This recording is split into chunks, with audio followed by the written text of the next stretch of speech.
After surviving a fall on my own boat that everyone called a clumsy accident, I moved into my daughter's waterfront home to heal. But on the second night, a drone hovered outside my window at 2 in the morning. Attached to it was a note from my 12-year-old grandson. "Grandpa, they're sinking your boat tonight." The real one. I limped to the marina at dawn and froze when I saw what was waiting beneath the waterline. Welcome to our story. Before we begin, please like the video, subscribe to the channel, and comment where you are watching from around the world. Also, share this with someone who needs to hear it. Would you trust the man sleeping under your daughter's roof? This is a fictional story dramatized to provide an engaging experience with meaningful insights. A ship does not sink because of the water around it. It sinks because of the water that gets inside. And as I felt my hip shatter against the deck of my own vessel that October morning, I realized the man I had welcomed into my family 5 years ago had finally stopped pretending to be crew. My name is Russell Blackwood. Most people call me Russ. I am 70 years old, a retired captain of the United States Navy with 32 years of service across 3 oceans and more storm watches than I care to count. My hair went silver a decade ago, but my eyes still read the water the way they always have, measuring current and wind and the invisible mathematics of a vessel's trim. I spent my career commanding ships that carried 300 souls through typhoons, and I never lost a single one. But I failed to see the reef hiding in my own living room. The morning of October 9th, 2023, began like every other morning at Eastport Marina in Annapolis, Maryland. The air smelled of diesel fuel and salt marsh, a familiar perfume that had welcomed me to the docks every dawn since I retired. The Chesapeake Bay stretched out beyond the marina breakwater, its surface carrying that flat, pewter quality that comes with autumn mornings before the wind finds its voice. I walked the floating dock toward my pride, a 42-foot sailing yacht I had christened the Helen after my late wife. She died in 2020, and the boat was the last thing we built together, the last blueprint of a love that spanned 44 years.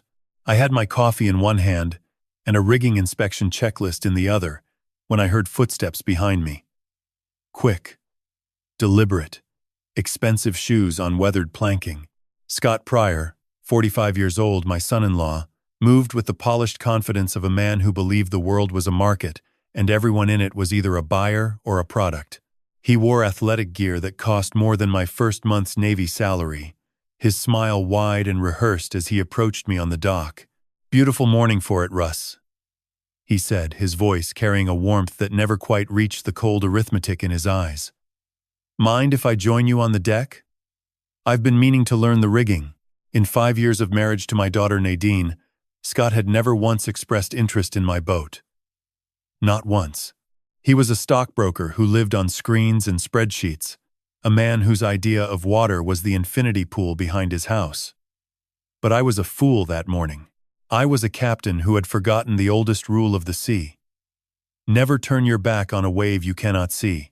I stepped onto the deck of the Helen first, my sea legs finding the gentle rock of the hull as naturally as breathing. Scott followed, and I remember thinking his footsteps sounded different on the teak. Heavier, more purposeful. I bent over the port side rail to check the water line, my weight shifting forward. When I felt it, have you ever trusted someone completely and then felt their hand between your shoulder blades at the exact wrong moment? The shove was not violent. It was precise. An engineer's push, calculated to send a 70-year-old man with a slightly arthritic hip over a railing, at exactly the angle where gravity would do the rest. My feet left the deck. The world tilted.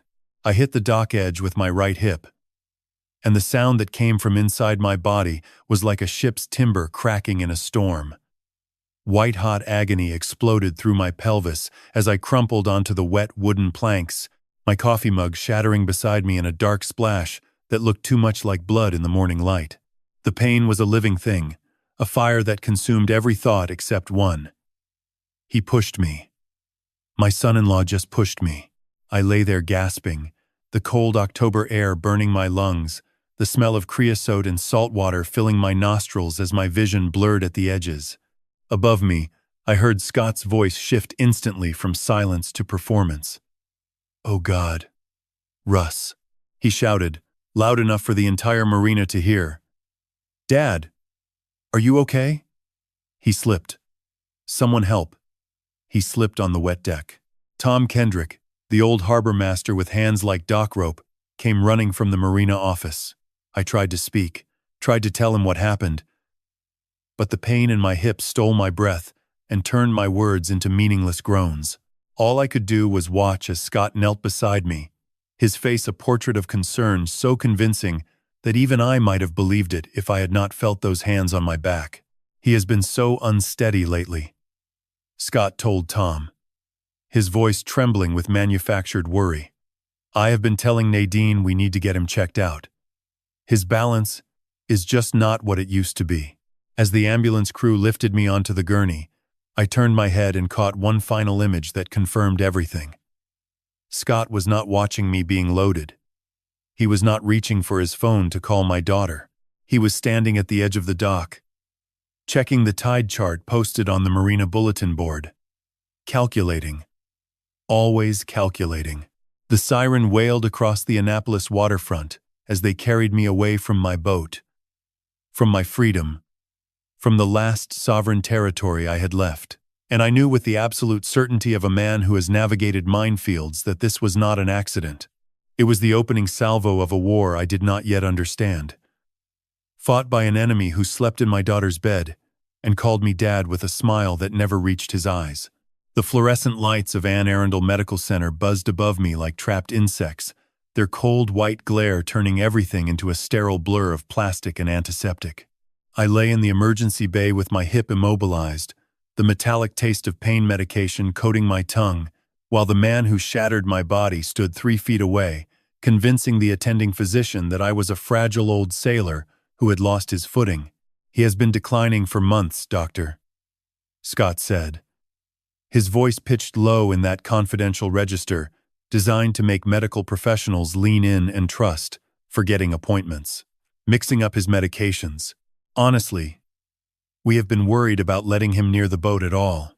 I opened my mouth to protest, but the morphine drip turned my words into a slurred mumble that only reinforced Scott's carefully constructed fiction. The doctor looked at me with that particular brand of clinical sympathy reserved for elderly patients whose families have already narrated their decline.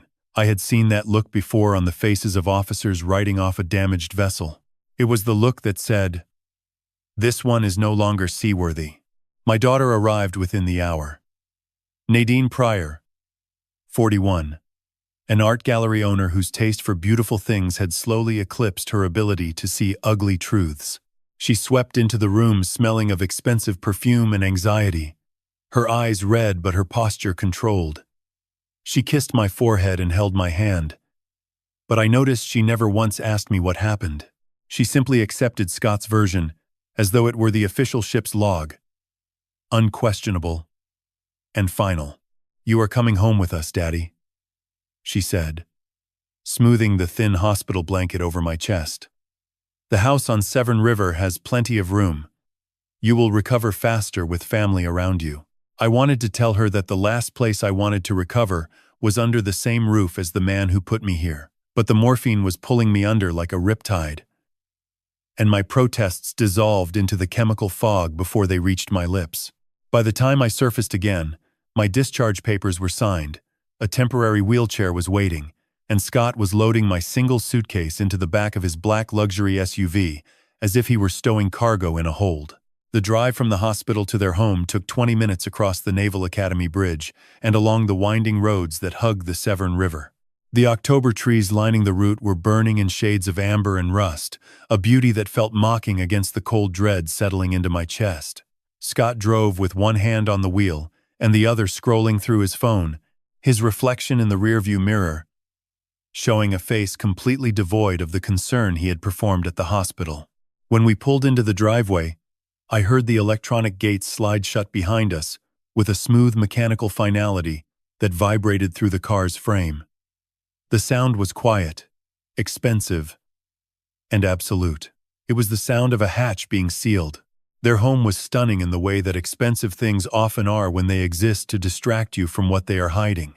A modern waterfront estate perched on the banks of the Severn River. All glass and reclaimed wood and architectural angles designed to frame the Chesapeake Bay like a living painting. Nadine had decorated every surface with the trained eye of a gallery curator. But as Scott wheeled me through the front door, I noticed what no guest was meant to see. Small black hemispheres in the ceiling corners, motion sensors along the baseboard. A security system so comprehensive, it would have made a naval intelligence officer raise an eyebrow. "We upgraded after the break-ins last spring," Scott said casually, catching my gaze on the cameras. "The whole neighborhood did. Just a precaution." He installed me in a second-floor bedroom overlooking the river. The view was magnificent. A sweeping panorama of water and sky that any retired captain would have loved. But the door had a lock that could only be engaged from the outside. And the window was sealed shut with a child safety mechanism that required a tool to release. The room smelled of fresh paint, a sharp chemical tang that irritated my throat and made my thoughts feel slower than they should. That first evening, I met my grandchildren at the dinner table. Jonas, 12 years old, sat with his shoulders hunched forward and his eyes fixed on a spot exactly 6 inches in front of his plate. He was a lean, serious boy with my late wife's dark eyes and a quiet intensity that reminded me of the young sailors who watched everything and said nothing until the moment it mattered. Beside him sat Maya, 9, who gripped her fork like a weapon and watched her father with the hypervigilance of a creature that has learned to read the weather in someone's breathing. "How are you feeling, Grandpa?" Jonas asked, his voice carefully neutral, like a ship in dry dock, son. I replied, trying to smile. "A little banged up, but the hull is intact." Something flickered across his face. A shadow of knowledge too heavy for a 12-year-old to carry. He opened his mouth as if to speak, then glanced at the small black dome in the dining room ceiling and closed it again. The rest of dinner passed in a silence, punctuated only by Scott's cheerful monologue about the market and Nadine's nervous laughter. That night, and the night after, I lay awake listening to the house. Every home has a voice, if you know how to listen. And this one whispered of surveillance and control. The soft whir of cameras adjusting, the click of motion sensors activating in sequence as someone walked a patrol route through the halls, the low electronic hum from the walls that I could not yet identify, but that pressed against my temples like a headache waiting to bloom. It was 2:14 in the morning on the second night when I heard it. A faint mechanical buzzing outside my window, different from the house's electronic pulse. I turned my head on the pillow and saw it hovering there in the moonlight, a small consumer drone with 4 rotors spinning silver in the darkness, its green navigation light blinking like a tiny heartbeat. Attached beneath it with a strip of electrical tape was a folded piece of paper. I reached for the window, my fingers fumbling against the sealed latch before remembering the child lock. But the drone was patient. It hovered steadily, waiting, until I found the small emergency release tab hidden beneath the frame. I cracked the window just enough to reach out into the cold salt air and pull the paper free. The drone immediately retreated into the darkness, vanishing over the river like a ghost. My hands trembled as I unfolded the note. The handwriting was small, precise, and unmistakably Jonas. "Grandpa, they are sinking your boat tonight. The real one. Check the marina at dawn. Do not tell anyone. The walls have ears." I pressed the paper against my chest, my heart hammering with a force that made my fractured hip throb in sympathy. Outside the window, far down the shoreline toward Eastport, I could see a single light bobbing on the black water near the marina. Someone was at my boat in the dead of night, and my 12-year-old grandson had just risked everything to warn me. I looked at the camera dome in the corner of my ceiling, its red indicator light steady and unblinking. Then I looked at the note in my hand. A captain without his ship is just an old man waiting for the tide to take him. But a captain with intelligence from a brave crewman still has a fighting chance. I tucked the note beneath my mattress and began counting the hours until dawn. Dawn on the Chesapeake does not arrive. It seeps, like bilge water rising between the planks, slow and gray, and carrying the cold mineral scent of a bay that has swallowed ships for 400 years. I was awake before the first light touched the Severn River, my body rigid beneath the sheets, counting the minutes by the rhythm of my own heartbeat. At 5:22, I heard Scott's bedroom door open on the floor below. His running shoes struck the stairs with that precise, metronomic cadence I was beginning to recognize as his signature. The front door clicked. The security system chimed a soft departure tone.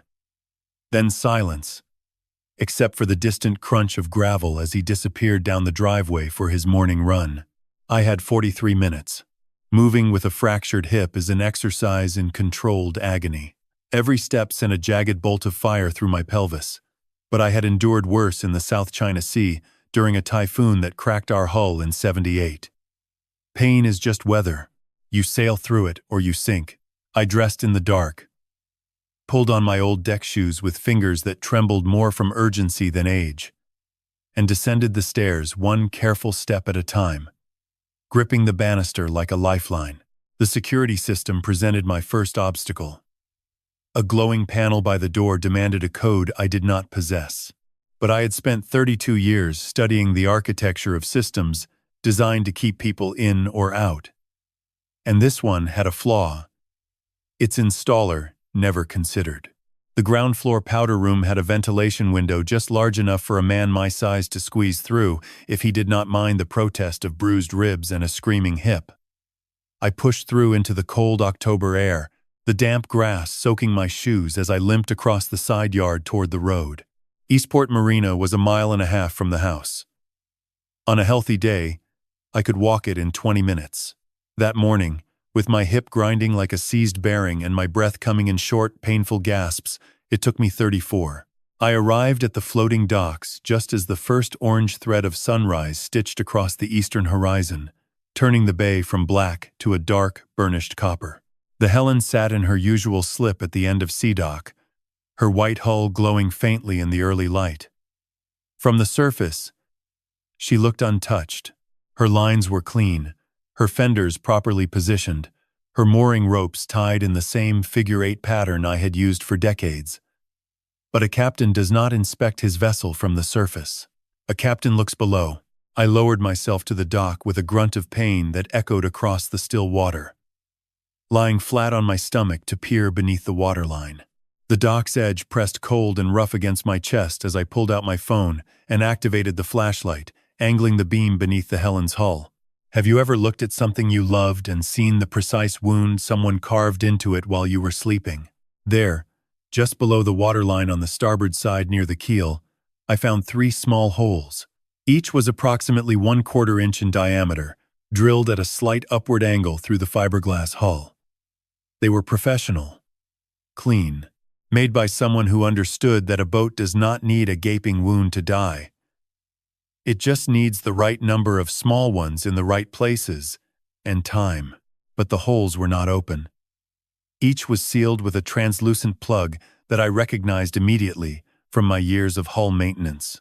It was a marine-grade polymer compound, the kind used for temporary underwater repairs.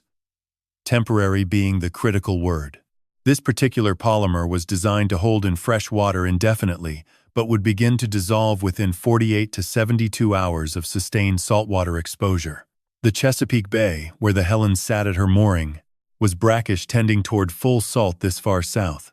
Someone had drilled kill holes in my boat and sealed them with a material that would disappear on its own schedule, leaving nothing but open wounds beneath the waterline. If I took the Helen out for a sail in 3 days, she would begin taking on water mid-voyage, slowly at first, then catastrophically. A hull breach at sea, with a 70-year-old man aboard who everyone already believed was confused and unsteady. The perfect accident. The perfect crime. No evidence. No weapon. Just the bay doing what the bay has always done. I ran my fingers along the nearest plug, feeling its smooth surface, already slightly tacky from the salt exposure.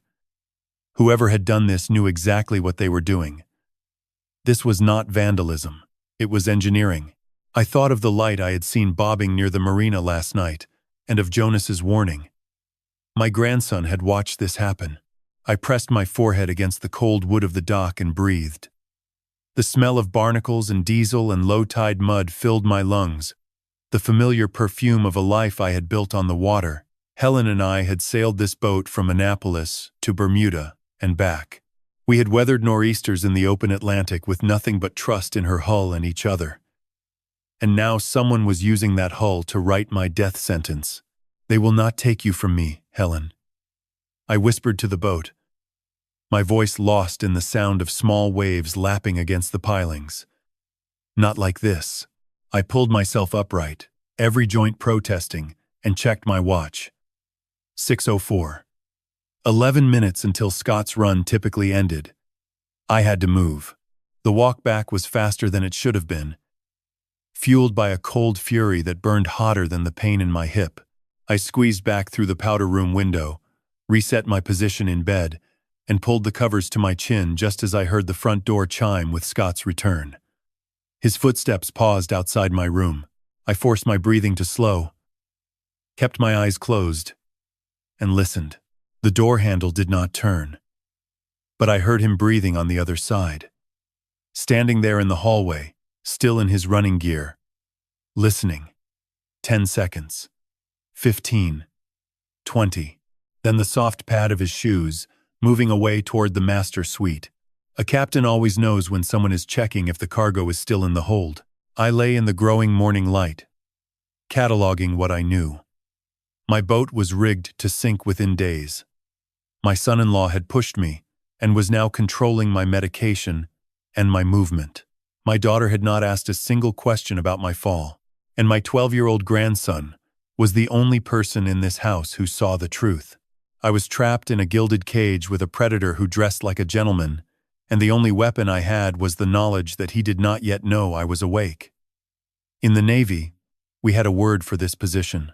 It was called the advantage of the unseen vessel. The enemy cannot fire at what he believes is already sunk. I intended to stay invisible until I had enough ammunition to surface and blow his entire operation out of the water. The afternoon carried the heavy stillness of a house pretending to sleep. Scott had left for his office at 9 sharp, his luxury sedan pulling out of the driveway with the mechanical precision of a man who lived by schedules. Nadine disappeared into her studio on the first floor shortly after, the faint sound of music leaking through the closed door. Maya was at school, and I sat in my second-floor room, staring at the sealed window, waiting for the one person in this house who still had the courage to speak the truth. Jonas appeared at my door at 3:47, still wearing his school uniform with the tie loosened and his backpack slung over one shoulder. He did not knock. He simply checked the hallway in both directions, slipped inside, and closed the door with a careful, practiced silence that told me this was not his first covert operation in his own home. The cameras record, "But no one watches Liv until Dad gets home," he whispered, settling cross-legged on the floor beside my bed, his back pressed against the wall beneath the camera's angle. "We have a blind spot here." I measured it. Have you ever looked at a 12-year-old and realized that the most dangerous house in America had accidentally trained its youngest occupant into a surveillance expert? Jonas pulled a tablet from his backpack, an older model with a cracked screen protector and no cellular connection. He connected to the house network through a guest portal he had discovered months ago, one that Scott apparently forgot existed. His fingers moved with a fluency that made me feel like a man from a different century, which in many ways I suppose I am. "I need to show you something, Grandpa," he said, his dark eyes meeting mine with a gravity that no child should possess. "I have been flying the drone at night for 3 weeks, recording everything. Dad does not know I rebuilt the infrared camera from my old science kit." He turned the tablet toward me, the screen filled with grainy green-tinged footage, the signature look of infrared night vision. I recognized the marina immediately, the distinctive silhouette of Sea Dock, and the row of masts standing like bare winter trees against the sky. The timestamp read, "Oh, 1:17, 12 days prior." Two figures stood on the dock beside the Helen. One was unmistakably Scott, his tall frame and distinctive posture recognizable even in the thermal rendering. The other was shorter, stockier, wearing what appeared to be a wetsuit peeled down to the waist. They spoke briefly, their breath visible as white plumes in the cold air. Then Scott reached into his jacket and handed the man a thick envelope. The man tucked it inside his wetsuit, pulled a dive mask over his face, and slipped into the black water beside my boat without a ripple. He comes every few nights, Jonas said quietly. Always the same guy. Always between 1 and 2 in the morning. Sometimes he goes under the boat for 20 minutes, sometimes longer. I watched the footage twice more, burning every detail into my memory the way I once memorized enemy vessel silhouettes during my years in naval intelligence training.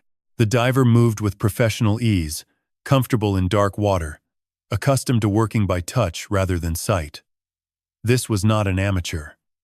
This was a man who made his living beneath the surface. "You recorded all of this?" I asked, keeping my voice low despite the white noise generator I could hear humming in the ceiling vent. Jonas nodded. Every session. 14 recordings total. Different dates. I saved them on a USB drive hidden in my room. I felt a surge of pride, so fierce it momentarily eclipsed the throbbing in my hip. This boy, my grandson, had been conducting a one-man intelligence operation right under the nose of a man who believed he controlled everything in this house. Jonas had inherited his grandmother Helen's instinct for seeing what others refused to look at. "There is something else, Grandpa." Jonas shifted, pulling a small amber prescription bottle from his pocket. "Your pain medication. The one the hospital sent you home with." He held it up to the light, tilting it so I could see the pills inside. "Look at the color." I took the bottle and examined the capsules. They were supposed to be white with a blue band. Standard prescription oxycodone for post-surgical pain management. But the pills inside were white with a pale yellow band. Almost imperceptible, unless you were looking for the difference. I compared them to the photo on the pharmacy website. Jonas said, "The real ones have a blue stripe. These are different." I think he switched them. In the Navy, every officer receives basic pharmacology training for field medical emergencies. I cracked one capsule open over a tissue, examining the powder inside. The texture was wrong, too fine, and it carried a faint bitter almond scent that had no business being in an opioid painkiller. I could not identify the exact compound without a lab, but I knew with absolute certainty that whatever was in these capsules was designed to do more than manage pain. It was designed to make me slow, confused, compliant.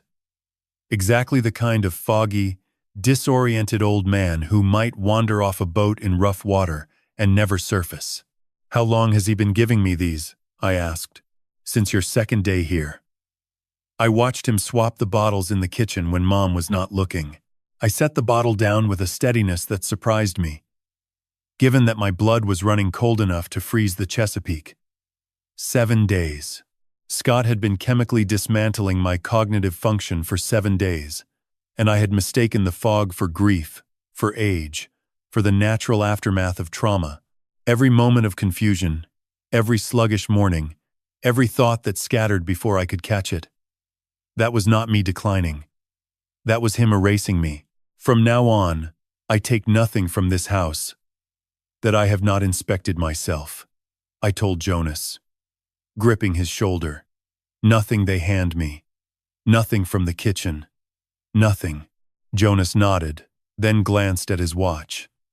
"One more thing. Dad runs every morning from 5:30 to 6:15. Always. He tracks it on his fitness app. He is obsessive about his stats." A pause. "His office is in the basement. The door has a digital keypad. The code is 7742. I watched him enter it through the hallway mirror last month. I stared at my grandson. 12 years old, and he had mapped his father's routines, cracked his security codes, and conducted weeks of nocturnal surveillance using a rebuilt drone. He had done all of this alone, carrying the weight of a truth that would crush most adults. "You are the bravest sailor I have ever served with, Jonas," I said softly. He did not smile. His jaw tightened, and I saw the fear beneath the courage. "The child still trapped inside the operative. His office is down there, Grandpa. I stole the key code from his gym bag last week. But we only have until his morning run ends at 6:15. After that, the basement camera activates on a different circuit." I looked at the amber bottle on the bedside table, then at the tablet showing footage of a man being paid to destroy my boat in the dark. "Tomorrow morning, 5:30 sharp." The captain was going below decks. 5:35. The front door chimed its departure tone, and Scott's running shoes crunched down the gravel driveway with their usual mechanical rhythm, fading into the pre-dawn darkness like a metronome winding down. I was already dressed, already standing at my bedroom door with my hand on the handle, counting his footsteps until they disappeared. Jonas materialized from the shadows of the upstairs hallway like a ghost in pajamas.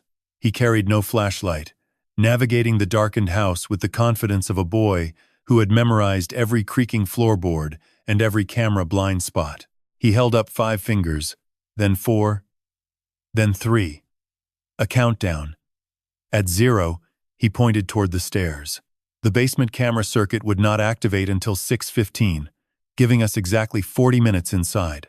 We descended through the sleeping house, past Nadine's closed door, where the soft rhythm of her breathing confirmed she was still asleep, past Maya's room with its faint glow of a nightlight, and down to the main floor where the basement door waited at the end of a narrow service hallway behind the kitchen.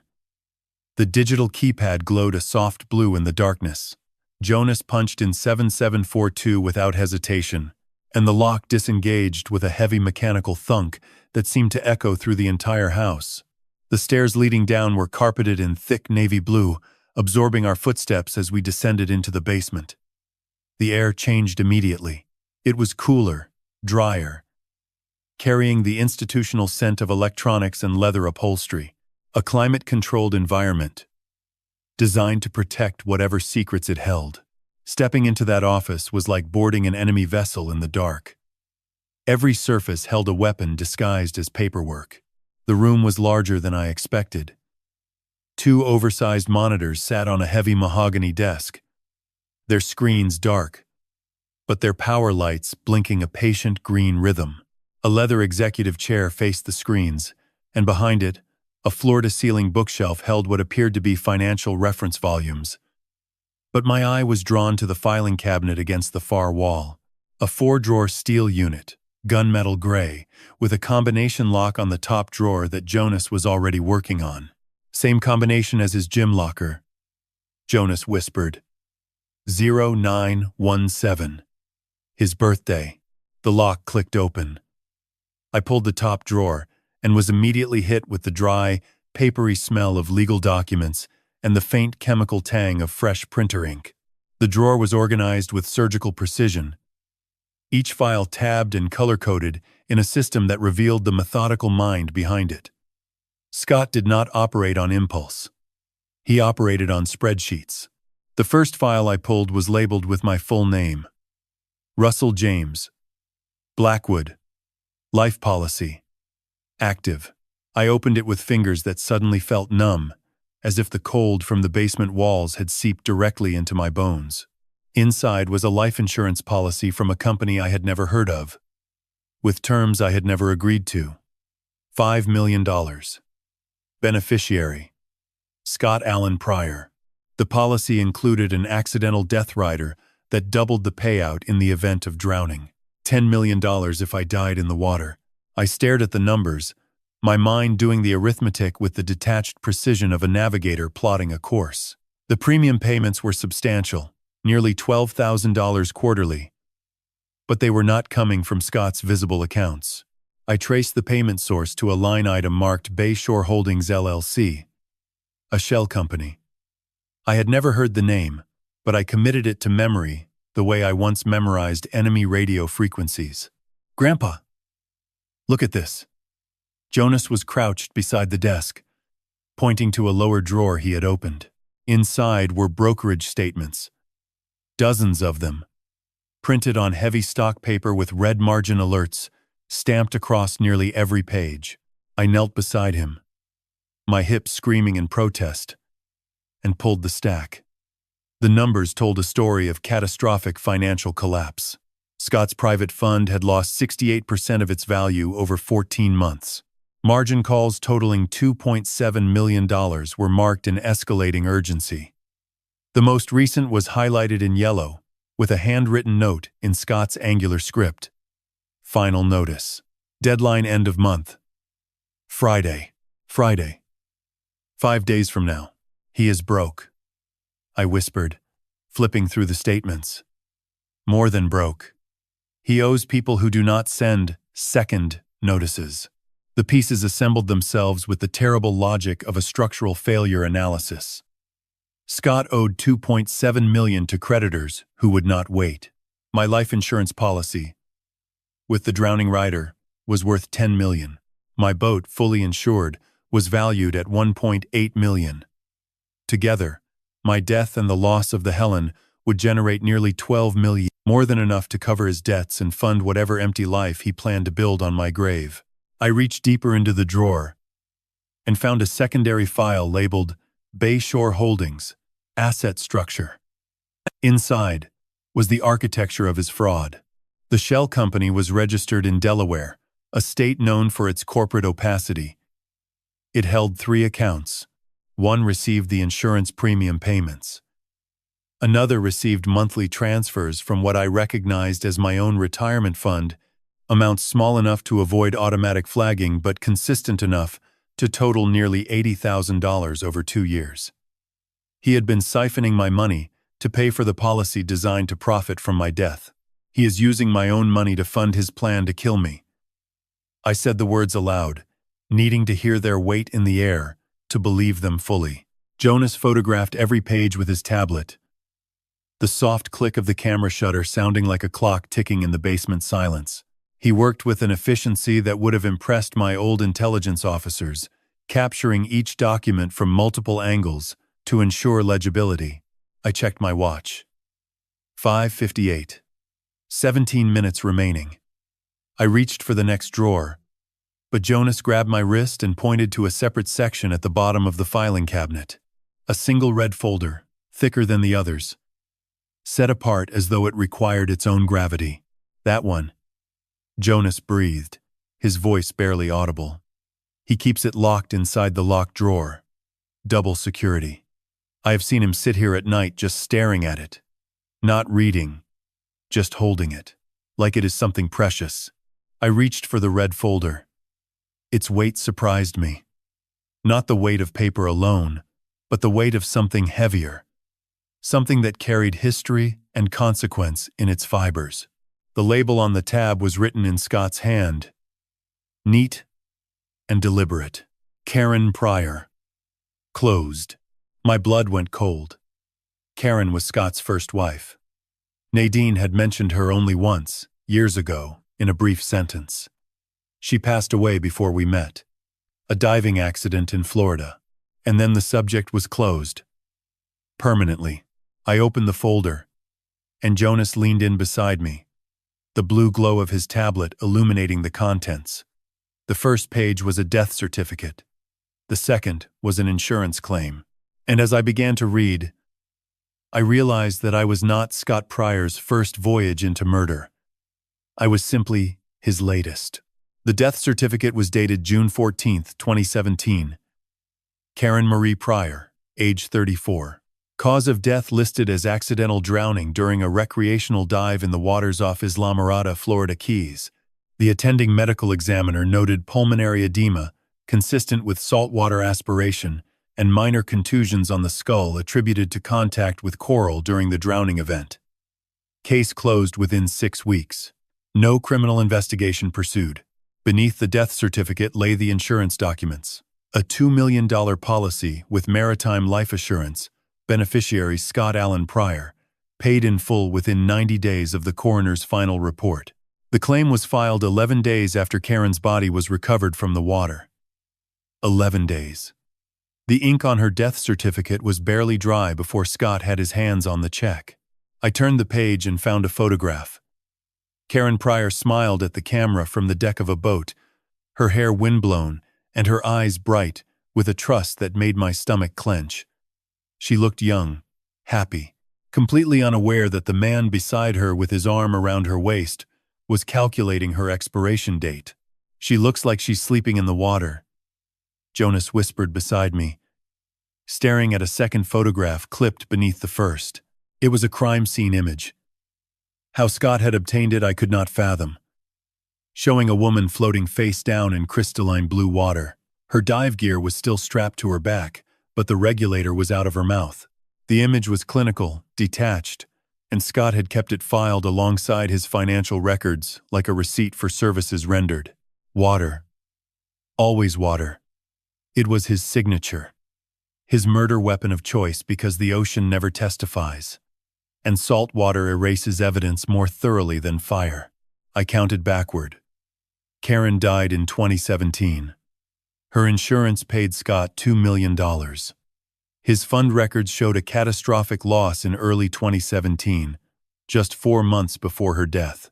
The same pattern: financial collapse, followed by a convenient drowning, followed by a payout that kept the machine running for another cycle, until the money ran out again, until he needed another policy, another victim, another body in the water.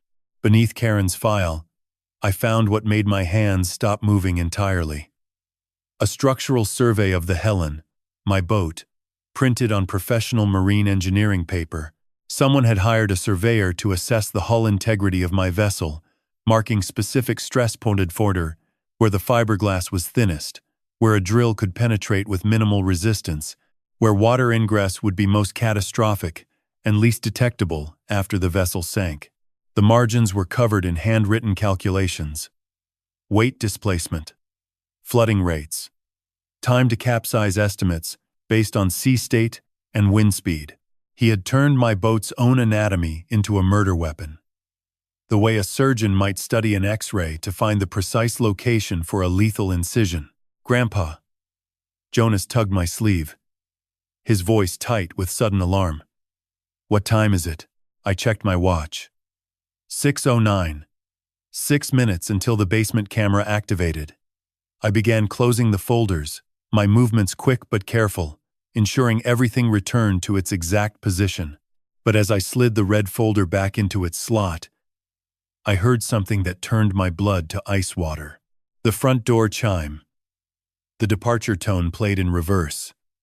Someone was entering the house. It was 6:09 in the morning. Scott's run never ended before 6:15. Never. Jonas and I locked eyes in the blue glow of the monitors, and I saw my own terror reflected in his young face. We had 4 minutes before the camera activated, and 0 seconds before Scott potentially descended those stairs. "Under the desk," I hissed.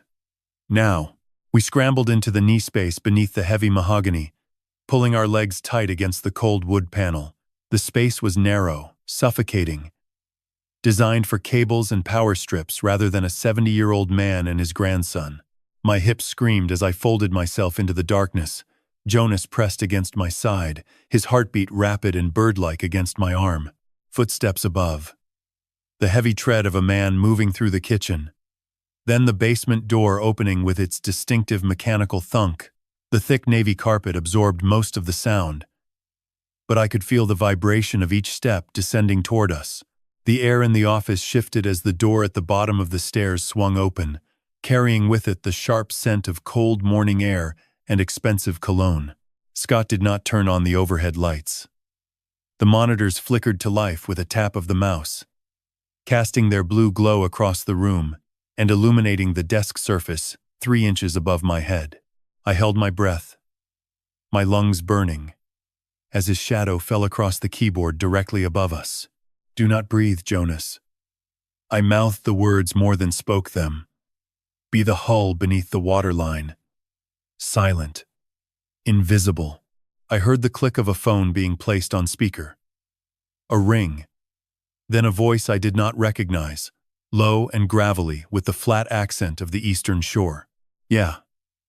The voice said, "Status report." Scott replied, his tone stripped of every ounce of the charming son-in-law persona. This was the real voice. Cold. Transactional.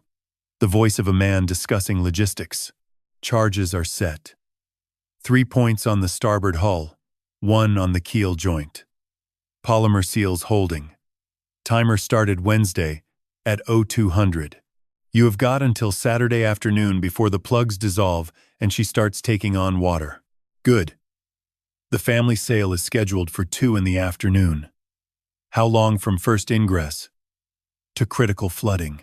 At that displacement, with 4 souls aboard and a 15-knot crosswind? 22 minutes to significant list. 35 to capsize.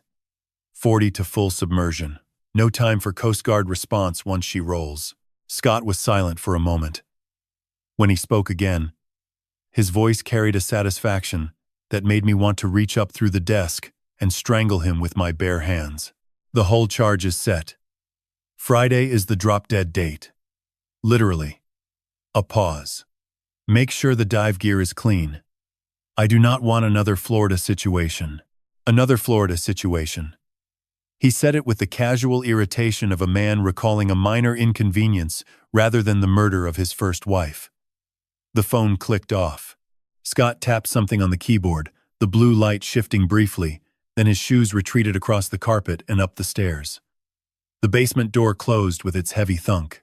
Jonas and I remained frozen beneath the desk for another full minute. Neither of us willing to trust that he was truly gone. When I finally uncurled from that space, my hip grinding like a rusted anchor chain, I found Jonas's hand gripping mine so tightly his knuckles had gone white. Saturday, I whispered. He is going to kill us all on Saturday. Not just me. Everyone on that boat. Jonas looked up at me with eyes that had aged 10 years in 40 minutes. What do we do, Grandpa? I straightened, ignoring the fire in my hip, and placed both hands on his shoulders. We do what every good crew does when the captain gives an order to sail into a hurricane. Son, we mutiny. The most dangerous waters are not the ones with visible waves. They are the ones that look perfectly still while the undertow drags you to the bottom. Friday morning, I stood before the bathroom mirror and practiced drowning in plain sight. I deliberately chose a shirt with misaligned buttons. I left my silver hair uncombed on one side, flattened on the other as though I had slept without moving for hours. I softened my jaw, let my shoulders slope forward, and practiced a slight tremor in my left hand that suggested neurological decline rather than the cold fury actually coursing through me. The man in the mirror looked 10 years older than the captain who had commanded destroyers through the Taiwan Strait. He looked confused, vulnerable, ready to be discarded. Good. That was exactly the man Scott needed to see. I descended the stairs at 7:45, gripping the banister with theatrical uncertainty, pausing halfway to look around as if I had forgotten where the kitchen was. The smell of fresh coffee and scrambled eggs drifted up the stairwell, accompanied by the sound of Scott's voice humming a tune I did not recognize. A man in good spirits. A man whose largest problem was about to solve itself in less than 30 hours. The dining room was bathed in October morning light. The bay visible through the floor-to-ceiling windows, its surface deceptively calm. Nadine stood at the counter arranging a fruit plate, her movements stiff and mechanical. Maya sat in her usual chair, eating toast in small, silent bites, her eyes tracking her father the way a rabbit watches a hawk. And Jonas, my brave operative, sat rigidly straight with his gaze fixed on his cereal bowl, betraying nothing. Scott occupied the head of the table, a position he had clearly claimed long ago. His tablet lay beside his plate, displaying what appeared to be market data, though I caught a glimpse of a calendar notification before he tilted the screen away. He greeted me with that wide, manufactured warmth that I now recognized as the same smile he had probably shown Karen Pryor every morning before he drowned her. "Morning, Dad. How did you sleep? You look rested." I let my eyes drift past him, fixing on a point somewhere beyond the window. "The water is so flat today," I murmured, letting my voice carry a distant, disconnected quality. "Reminds me of the Mekong. We used to patrol at dawn when the river was like glass. 68, maybe 69. Do you know what year it is, Scott? His eyes sharpened with a predatory alertness. I had just handed him exactly what he wanted. A confused old man who could not distinguish decades, who drifted between present and past like a boat without an anchor. I saw his hand move beneath the table, and I caught the faint red glow of a recording device he thought was hidden beneath his napkin. "It is 2023, Dad," he said gently, his voice pitched for the recording. "You are in Annapolis. Do you remember moving in with us last week?" I blinked slowly, performing the foggy pause of a mind struggling to locate itself. Annapolis. Yes. The academy. I was stationed therein. Was it 72? I shook my head with a vague sadness. Helen would remember. "Where is Helen this morning?" The silence that followed was a living thing. Nadine froze at the counter, a strawberry suspended in mid-air. Jonas's spoon stopped halfway to his mouth. Even Maya looked up from her toast. Helen had been dead for 3 years. And Scott's face bloomed with barely concealed triumph at hearing me ask for her, as though she were simply in another room. "Helen is resting, Dad," Scott said softly, and the compassion in his voice was so perfectly modulated that I wanted to flip the table into his teeth. "Why don't you have your smoothie? Nadine made your favorite. Have you ever sat across from your own executioner and watched him hand you the poison with a smile, knowing that the only way to survive is to let him believe it is working?" Nadine placed the tall glass in front of me. Mango and banana, bright orange with a thickness that suggested protein powder. But beneath the tropical sweetness, I detected it, a faint metallic undertone that had no place in fruit, the same chemical bitterness I had identified in the swapped capsules. They were dosing my food now, escalating the sedation to ensure I would be sufficiently incapacitated by tomorrow afternoon, compliant enough to board a boat, confused enough that no one would question why the old captain could not save himself when the hull failed. I raised the glass to my lips, let the cold liquid touch my mouth, and then set it down with a manufactured wince. Too sweet this morning. My stomach. I pushed it slightly away, the motion small enough to look natural. Under the table, I pressed my knee against Jonas's, a silent signal. He responded with the faintest nod, his eyes never leaving his cereal. Scott watched me reject the smoothie, and I saw a micro-expression cross his face. Irritation, quickly masked. He would find another delivery method. They always did. "I have been thinking about the boat, Dad," Scott said, leaning back with studied casualness. "Remember you agreed to sell the Helen last week? We talked about it. You said it was too much maintenance for you now. A test. A fictional conversation designed to gaslight me into believing my memory was failing. If I agreed, he had ammunition. If I protested too clearly, he would know the fog was lifting. I let my eyes drift to the window, performing confusion. Sell her? Did we talk about that? The maintenance? Yes. The varnish on the teak is always peeling near the bowsprit. I trailed off, letting my voice fade like a radio signal weakening. Helen always handled the varnish. She had steadier hands. Scott's smile widened. He was winning, or so he believed. Every stumble, every ghost of Helen invoked in the wrong context, every vague non-answer was another brick in the case he was building for my incompetence. The recorder beneath his napkin captured it all. Then he delivered the line I had been waiting for, the confirmation that tomorrow was the day I was meant to die. "Well, since the weather looks beautiful, I thought we could all take the Helen out tomorrow," he said, his voice bright and casual. "One last family sail before we make any decisions. The whole crew. You, me, Nadine, Jonas, Maya, just like old times. The whole crew. All 4 potential witnesses. All 4 people whose deaths would leave Scott Pryor as the sole survivor of a tragic boating accident, free to collect on every policy and dissolve every asset without a single living person to challenge him." I performed a slow, confused smile. "Sailing? Tomorrow? That sounds... Yes. Helen would like that." "Perfect," Scott said, standing from the table. He squeezed my shoulder as he passed, his grip firm enough to feel like a claim of ownership.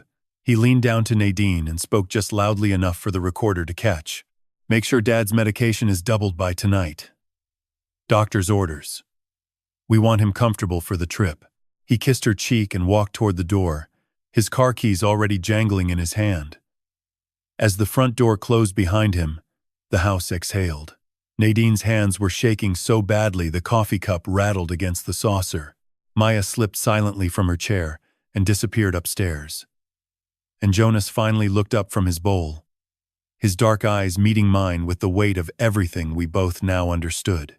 Tomorrow at 2 in the afternoon, the polymer plugs would dissolve, the hull would breach, and the Chesapeake Bay would swallow 5 people to pay one man's debts. Unless a retired captain and his 12-year-old first mate could outmaneuver a killer before the tide turned, a captain does not abandon his crew, not even when they have mutinied. That thought carried me through the brick sidewalks of Maryland Avenue on Friday afternoon, my fractured hip grinding with each step, my breath visible in the October chill, as I made my way toward the one person I still needed to reach before tomorrow's tide. Nadine's gallery occupied a converted row house between a bookshop and a coffee roaster. The sign read Blackwood and Bay Gallery. The closed sign hung in the window despite it being midday. I knocked until she opened the door, her eyes swollen and red, her hair in a hasty knot that spoke of a woman unraveling from the inside. "Dad? How did you get here? If Scott finds out, Scott is at his office."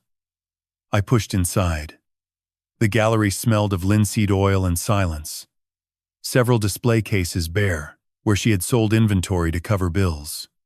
"Close the door, Nadine." She did. And as the lock clicked, I dropped the mask. Every layer of the confused old man vanished. I straightened my spine, set my jaw, and let her see the captain who had commanded warships across 3 oceans. Her eyes widened as the transformation registered. "You are not confused at all," she whispered. "Are you?" "I have not been confused for a single moment, since your husband pushed me off my own boat," I replied. "Sit down. What I am about to show you will determine whether you spend the next 20 years visiting your children through prison glass or tucking them into bed." She collapsed onto the reception bench. I pulled Jonas's tablet from inside my coat and showed her the photograph of Karen Pryor, the smiling woman on the boat deck, the bride who did not know she was married to her own undertaker. Her name was Karen Pryor, Scott's first wife.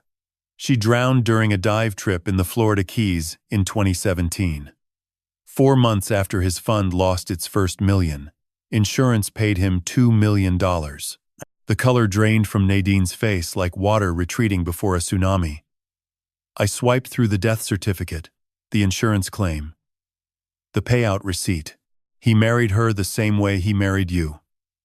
As an investment with a planned liquidation date. No. The word came out as breath. He said she had a heart condition.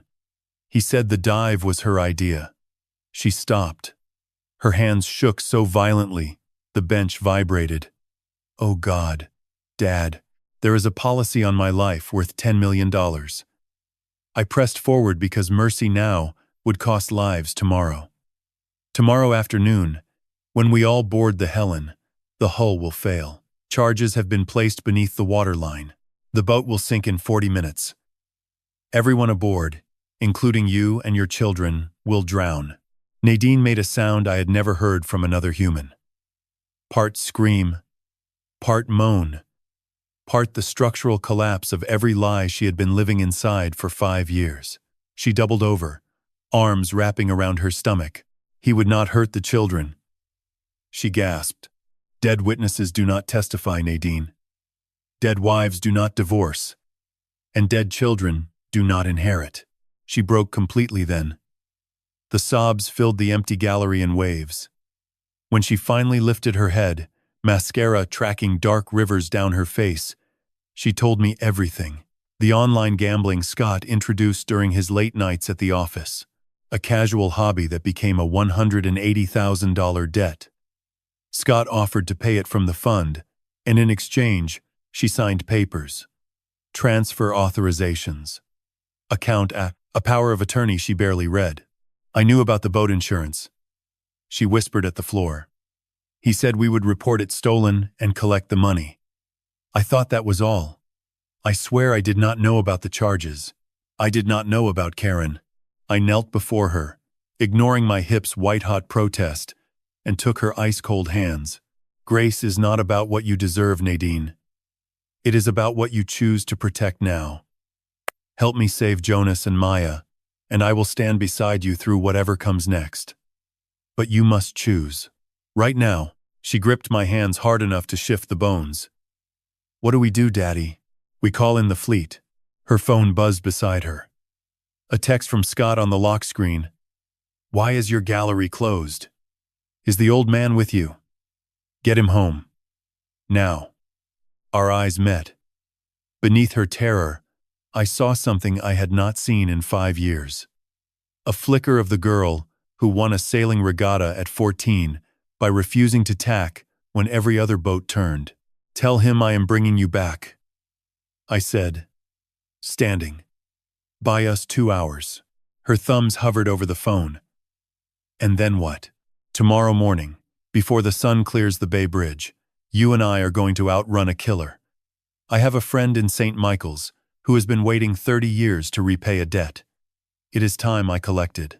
In the Navy, we called it Condition Red. The moment before battle stations when the air itself changes weight and every breath tastes like metal.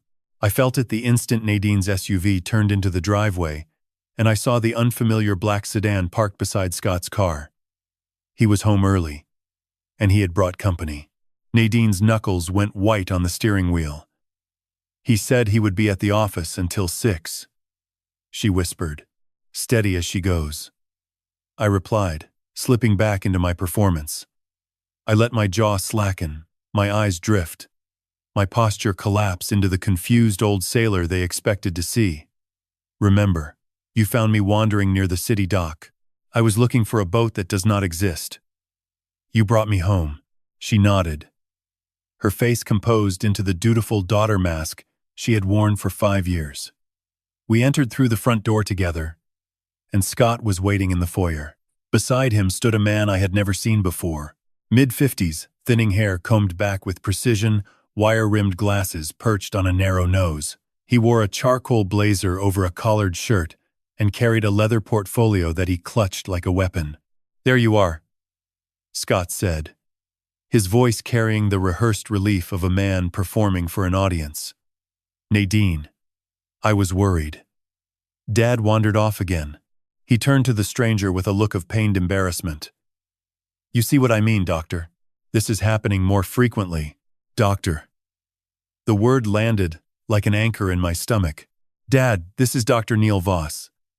He is a cognitive specialist who works with families dealing with age-related decline. I asked him to stop by and have a chat with you. Nothing formal, just a friendly conversation. Dr. Neil Voss extended his hand with a smile that did not reach his pale blue eyes. His handshake was limp and clinical, the grip of a man accustomed to evaluating rather than connecting. I noticed his watch immediately, a limited edition piece from a luxury brand I recognized from Scott's office. The same brand that sponsored his failing hedge fund's investor events. This man was not an independent specialist. He was on the payroll. A pleasure, Captain Blackwood, Voss said, guiding me toward the living room with a hand on my elbow that felt more like a leash than a courtesy. Shall we sit? I just have a few simple questions. The evaluation took place in the living room, the bay windows framing a Chesapeake sunset that painted everything in shades of blood, orange, and deepening purple. Voss asked questions designed not to assess my cognition but to document its absence. Can you tell me today's date, Captain? Who is the current president? Can you count backward from 100 by sevens?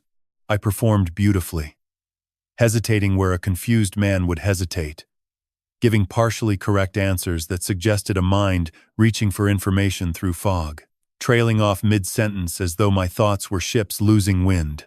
Voss made notes on his tablet with the satisfied efficiency of a man confirming what he had been paid to find. Then my phone vibrated in my pocket. a sharp, insistent pulse against my thigh that nearly broke my concentration. I knew without looking that it was Ray Dawson returning the coded message I had sent from the gallery. The timing could not have been worse. "Excuse me," I mumbled, pulling the phone out with fumbling fingers. I glanced at the screen. Ray Dawson, calling from St. Michael's. I could not ignore it. This might be my only chance to confirm tomorrow's extraction. But Scott was leaning against the doorframe, his arms crossed, watching me with the predatory patience of a shark circling wounded prey. I answered, keeping my voice thin and wandering. "Hello? Yes, this is the old crew from 72? Commander, is that you?" I paused, listening as Ray's deep voice rumbled confirmation of tomorrow's plan. Coordinates. Timing. His boat would be fueled and ready. "Yes, sir. The charts are ready. I will report at 0900. Fair winds, Commander." I hung up and stared at the phone with manufactured confusion. Strange. I said to no one in particular. I think that was someone from the old ship. Or maybe it was the marina. The voices all sound the same on these machines. Scott's eyes narrowed for a fraction of a second. Suspicion flickered across his features like heat lightning on a summer horizon. But Voss was already writing his conclusion, and the moment passed. "I have seen enough," Voss said, standing and closing his portfolio with a decisive snap. Significant cognitive decline consistent with early to moderate vascular dementia, likely exacerbated by the recent traumatic injury. I would recommend immediate transfer of financial decision-making authority to the designated family representative. Scott nodded gravely, the picture of a concerned son-in-law receiving terrible news. "Thank you, Doctor. We will file the paperwork next week." Next week. There would be no next week. Not for me. Not if his plan succeeded tomorrow. Voss shook my hand one final time, his limp fingers lingering a moment too long, and left through the front door. I heard his sedan pull away, and then the house settled into a silence that hummed with menace. Scott did not speak immediately. He walked to the mantelpiece where a collection of model ships sat in a glass display case, miniature vessels I had built by hand over decades of retirement evenings. He opened the case, reached inside, and pulled out the model of the Helen. A perfect 1/12 scale replica I had crafted from the same teak used on the real vessel. He turned it in his hands, studying it with an appraiser's eye. Then, with deliberate, unhurried precision, he snapped the mainmast between his fingers. The crack was sharp and final in the quiet room. He set the broken model on my bedside table, the splintered mast pointing upward like a fractured bone. "Enjoy your last night on dry land, Dad," he said, his voice stripped of every pretense. The charming son-in-law, the concerned caretaker, the financial professional, all gone. What remained was the cold, transactional predator who had drowned Karen Pryor and was now measuring me for the same fate. Tomorrow we sail. The whole family. One last beautiful day on the water. He turned and walked out, pulling the door closed behind him. The latch engaged from the outside with its familiar click, and I sat alone in the gathering darkness, staring at the broken model of my boat, knowing that the man who snapped it intended to do the same to the real thing with my grandchildren aboard. Tomorrow. Condition read. All hands to battle stations. Midnight on the Chesapeake carries a silence so complete it feels like pressure against the eardrums. The kind of silence that makes a man aware of every system keeping him alive, the rhythm of his heart, the whisper of his lungs, the quiet machinery of a body that someone has scheduled for decommissioning in less than 15 hours. I lay in the dark, listening to the house settle into its nocturnal patterns. Scott's footsteps had passed my door at 11:15, pausing for the customary 5 seconds before continuing to the master suite. The white noise generator in the ceiling vent hummed its persistent electronic lullaby, designed to mask the sounds of a house full of secrets. But I was not sleeping. I was planning. At 12:30, when the motion sensor logs showed a consistent gap in the hallway circuit, I reached beneath the mattress and retrieved Jonas's tablet. The boy had charged it using a portable battery pack hidden inside a hollowed-out book on my shelf, a detail of tradecraft that would have earned him a commendation in naval intelligence. The screen glowed to life beneath the blanket I tented over my head, a makeshift darkroom that kept the blue light from leaking toward the camera dome in the corner. I opened the email application Jonas had synced to Scott's cloud backup. My grandson had discovered weeks ago that Scott's system automatically backed up sent messages to a secondary server, one protected by the same predictable password he used for everything, 0917. The man who planned murders with surgical precision could not be bothered to secure his own digital footprint. Arrogance. The fatal flaw of every captain who believes the sea will never rise high enough to reach him. The most recent sent message was time-stamped Thursday, 2:11 in the morning. Addressed to a contact labeled only as DV from a disposable email account routed through 3 proxy servers. I read it twice, committing every word to memory. Confirm status. Charges placed Wednesday, 0200. 3 points, starboard hull, below waterline. 1 on keel joint, as discussed. Polymer seals rated 48 to 72 hours in salinity levels, consistent with mid-bay. Dissolution on schedule for Saturday, between 1300 and 1500 hours. Family departure from Eastport Marina, confirmed for 1400. Estimated time from first ingress to catastrophic hull failure, 35 to 40 minutes, at projected displacement with 5 persons aboard. Ensure all equipment is sanitized and stored at the secondary location by Friday 1800. Final payment upon confirmed loss report. No further contact after this message. 5 persons aboard. He had written it with the same clinical detachment one might use to describe cargo weight. 5 human beings, reduced to a variable in a flooding calculation. His wife, his stepchildren, his father-in-law, all measured in minutes to submersion. I closed the email and opened the messaging application Ray and I had agreed upon during our brief phone call. An encrypted channel buried inside a chess application. Our messages disguised as game moves. Ray Dawson, Commander, United States Navy, retired. 65 years old, living on the Miles River in St. Michael's, 30 nautical miles across the bay. We had served together on the USS Constellation in 1989, and he owed me his life from a night in the Persian Gulf that neither of us ever spoke about publicly. Some debts do not expire. They simply wait for the right storm. I typed carefully, each letter deliberate beneath the blanket's fabric. Confirm extraction. 5:30, Saturday. 2 passengers departing Severn River House. Route via Bay Bridge to St. Michael's. Require immediate Coast Guard Investigative Service contact upon arrival. Evidence package includes digital recordings, financial documents, photographs of prior victim. Suspect, armed and dangerous. Timeline critical. Boat scheduled to depart 1400 with 5 souls aboard, including 2 minors. Hull rigged for catastrophic failure. This is not a drill, Ray. This is the real thing. The response came within 4 minutes. Ray never slept well. A habit from decades of middle watch duty that had become permanent. Confirmed. CGIS Agent Torres already briefed on preliminary evidence from our earlier call. Warrants will require the physical drive. Bring everything. My boat fueled and standing by if pursuit becomes necessary. I will have coffee and ammunition ready. Fair winds, Captain. See you at dawn. I closed the application and powered down the tablet, sliding it back into its hiding place. The room returned to darkness.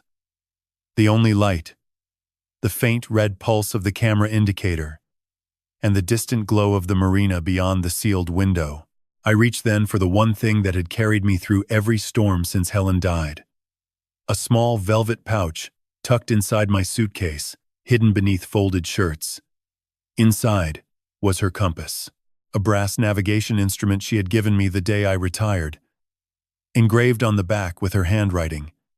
For the captain who always finds his way home. All my love. Helen. The metal was cool against my palm, smooth from decades of handling.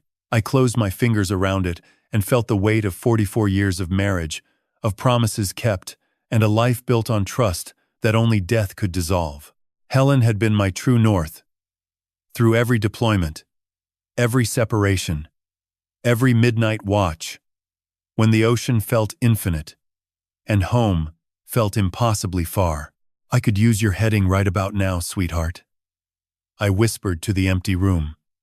The water is rising, and I cannot see the shore, but I could feel it. The way a captain feels land before he sees it. A change in the wave pattern, a shift in the air. Something was coming.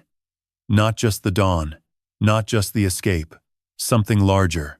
The sense that the tide was finally turning in my favor after a week of being pulled under. I set the compass on the bedside table next to the broken model ship. The intact instrument beside the shattered vessel. A navigator's tool beside a wreckage. It felt like a promise. I checked the time. 12:58 in the morning. 13 hours and 2 minutes. Until Scott's scheduled departure from Eastport Marina. But I would not be there.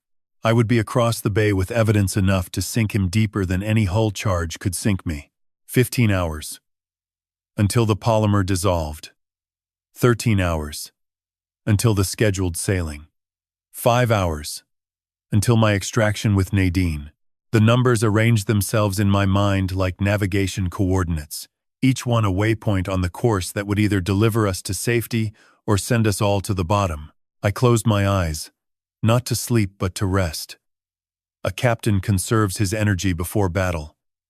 The body needs fuel even when the mind refuses to stand down. Tomorrow I would need every ounce of strength this 70-year-old frame could generate. Tomorrow, I would need to be the officer I had spent 32 years becoming. The white noise generator hummed. The camera blinked its red eye. And outside, the Chesapeake Bay waited in the darkness. Patient and indifferent. Ready to serve as either executioner or witness, depending on which captain reached the helm first. Abandoning ship is not cowardice. It is the captain's final calculation. The moment he decides the crew matters more than the vessel. At 5 in the morning on Saturday, I made that calculation in the dark of a house that had become a death trap, and I chose my crew. I had slept in my clothes. Deck shoes laced. Coat ready. The tablet, the USB drive Jonas had prepared, and Helen's compass were secured in the inside pocket of my jacket, pressed against my ribs like a second heartbeat. The camera in my room blinked its red eye, but I knew from Jonas's surveillance logs that the recording system only flagged motion alerts between the hours of 11 at night and 5 in the morning. At 5:01, the system shifted to passive recording with no live notification. A 45-second window before the hallway sensor recalibrated to daytime mode. I moved through that window like a man walking between waves, each step measured and silent. Down the hallway to the master suite. I pressed my ear to the door and heard Scott's deep, rhythmic breathing. The predator slept soundly on the eve of his kill. Why would he not? He believed everything was proceeding on schedule. His confused father-in-law drugged into compliance. His wife too terrified to speak. His children too young to matter. I passed the master suite and pushed open the door to the guest room where Nadine had been sleeping separately for the past 3 nights. She was awake, sitting upright against the headboard, fully dressed. A small duffel bag on the floor beside the bed. She had not slept either. "Is it time?" she whispered. "It is time." The children. Maya is sleeping in Jonas's room. He said he would have them both ready. I felt a surge of gratitude for my grandson that bordered on reverence. The boy had orchestrated his own extraction without being asked. 12 years old. And he understood operational readiness better than officers twice his age I had served with.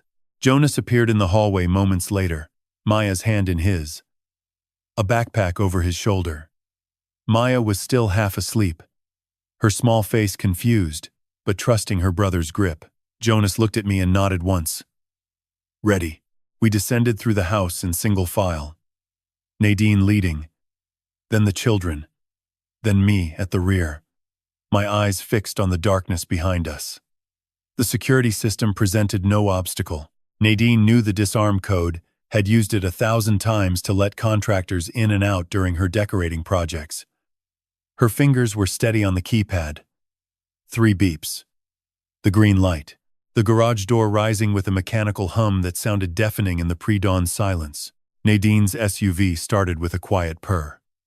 I loaded the children into the back seat, buckling Maya's seatbelt while she leaned against Jonas's shoulder, already drifting back toward sleep.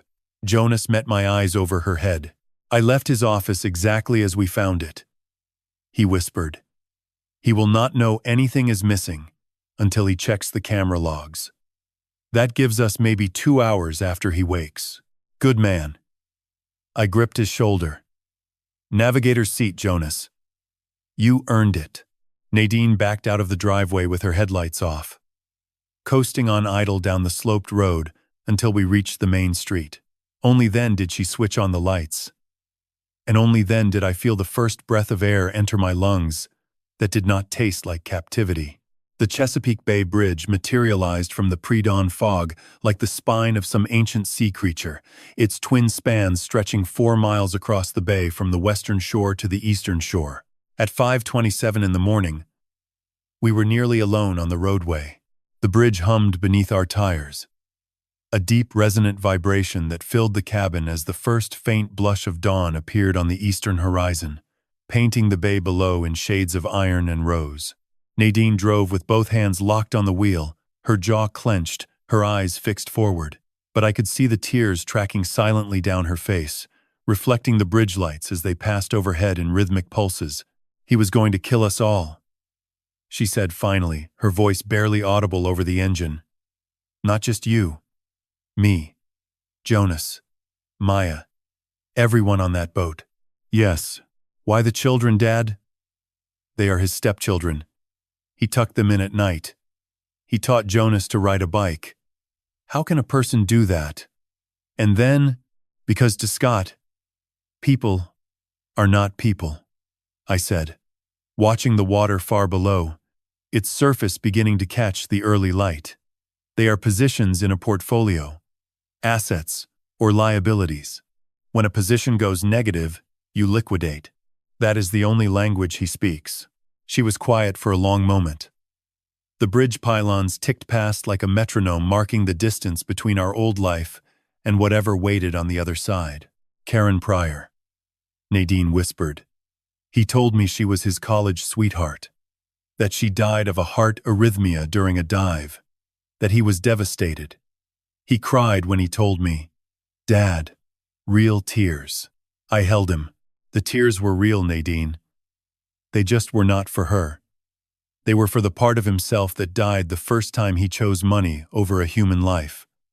Everything after that was just repetition. She wiped her face with the back of her hand, and I watched something harden behind her eyes. Not cruelty. Resolve. The same iron that had carried generations of Blackwood sailors through storms that killed lesser men. We cleared the bridge and descended onto the eastern shore, the flat agricultural landscape stretching away on either side of Route 50. The small towns passed like beads on a string. Graysonville, Queenstown, Y Mills, each one carrying us further from the house on the Severn and closer to the man who would help us end this. St. Michael's appeared at 6:15, its harbor still wrapped in morning mist, the masts of sailboats piercing the fog like bare winter trees. I directed Nadine through the quiet streets to a waterfront cottage on the Miles River, where a single light burned in the kitchen window. An old pickup truck sat in the driveway, and beside it, standing on the porch with a mug of coffee in one hand and a phone in the other, was Commander Ray Dawson. He looked exactly as I remembered him. 65 years old, built like a dock piling, with a salt and pepper beard trimmed close and eyes the color of deep water. He wore a flannel shirt and deck boots, and when he saw our SUV pull in, he set down his coffee and walked toward us with the unhurried confidence of a man who had been expecting trouble and had dressed for it.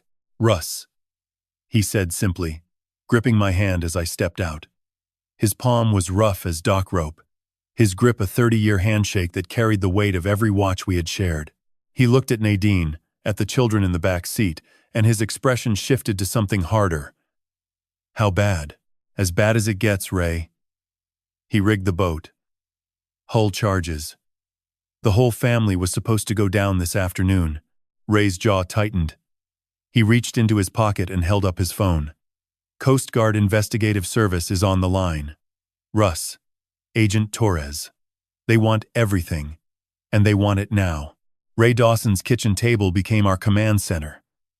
The wood surface disappeared beneath a spread of evidence that would have made a federal prosecutor weep with joy. Jonas's tablet, printed screenshots of emails, the USB drive containing 14 drone recordings, photographs of Karen Pryor's death certificate, and my own shaking voice narrating the architecture of a murder plot designed by the man my daughter called her husband. Agent Torres appeared on Ray's laptop screen via encrypted video link. She was mid-40s with close-cropped hair and the focused intensity of someone accustomed to working cases where the evidence came wrapped in human suffering. Behind her, I could see the institutional gray walls of the CGIS field office in Baltimore. "Captain Blackwood, walk me through the timeline from the beginning," she said, her pen already moving across a legal pad. I gave her everything. The push at Eastport Marina, the polymer plugs beneath the hull, the swapped medication, the financial records showing the $5 million policy and the drowning rider, the margin call deadline, Karen Pryor's death certificate, and the identical pattern. Scott's email to the diver, confirming hull charges, armed for Saturday afternoon.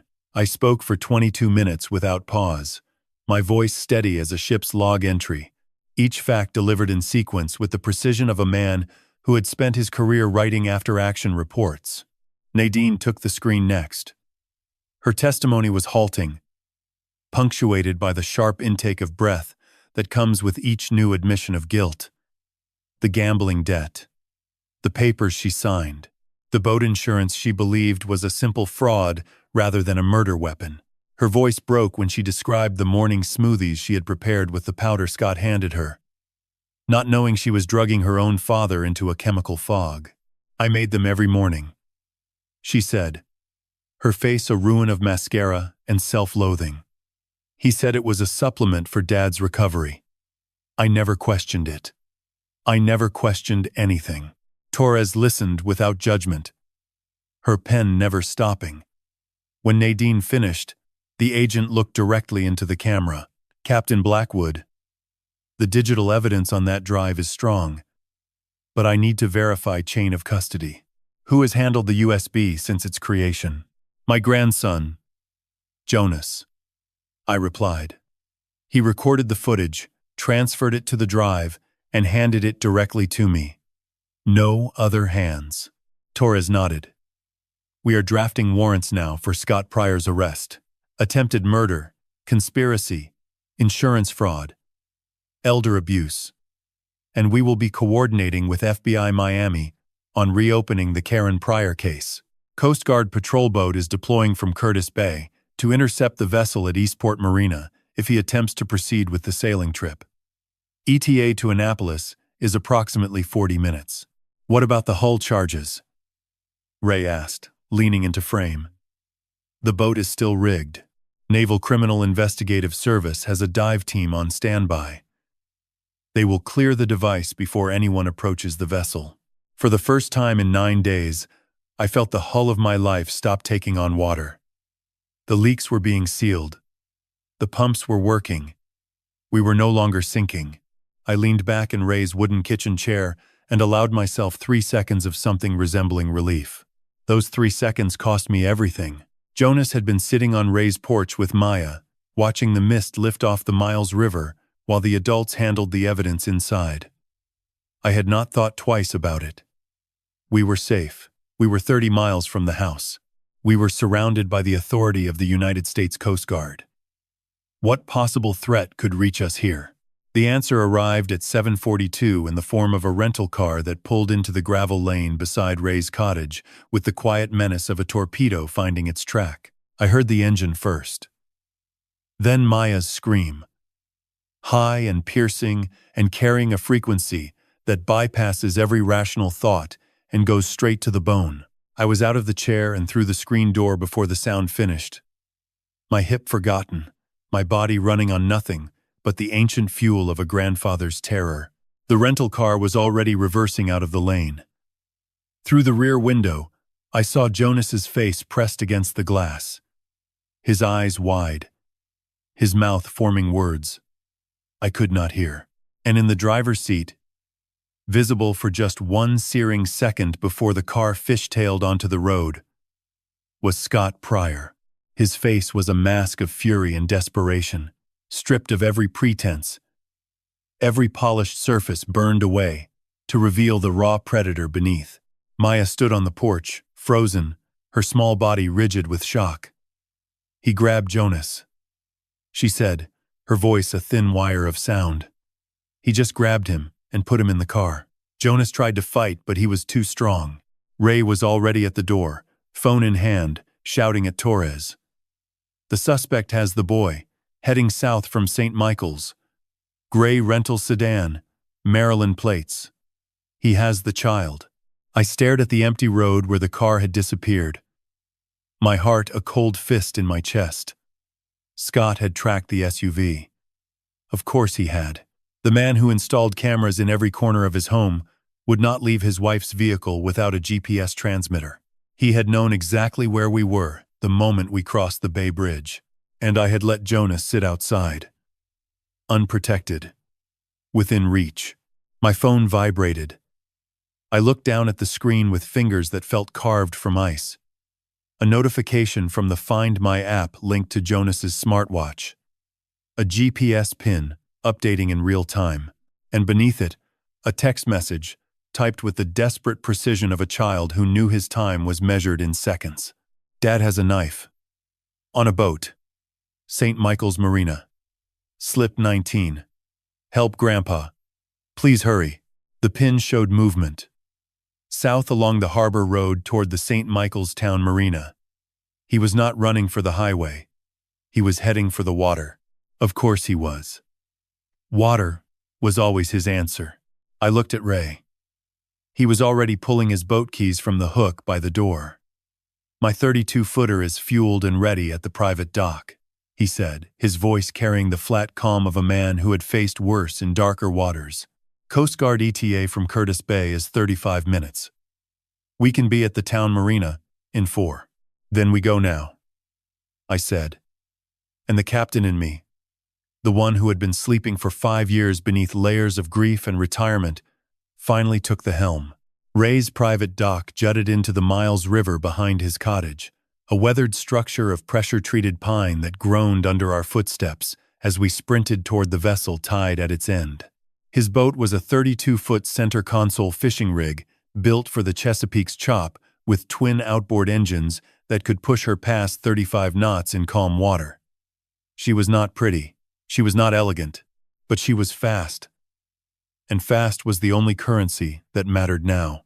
Ray hit the ignition while I was still untying the bowline, my fingers working the cleat hitch with a muscle memory that 32 years of Navy service had welded into my hands.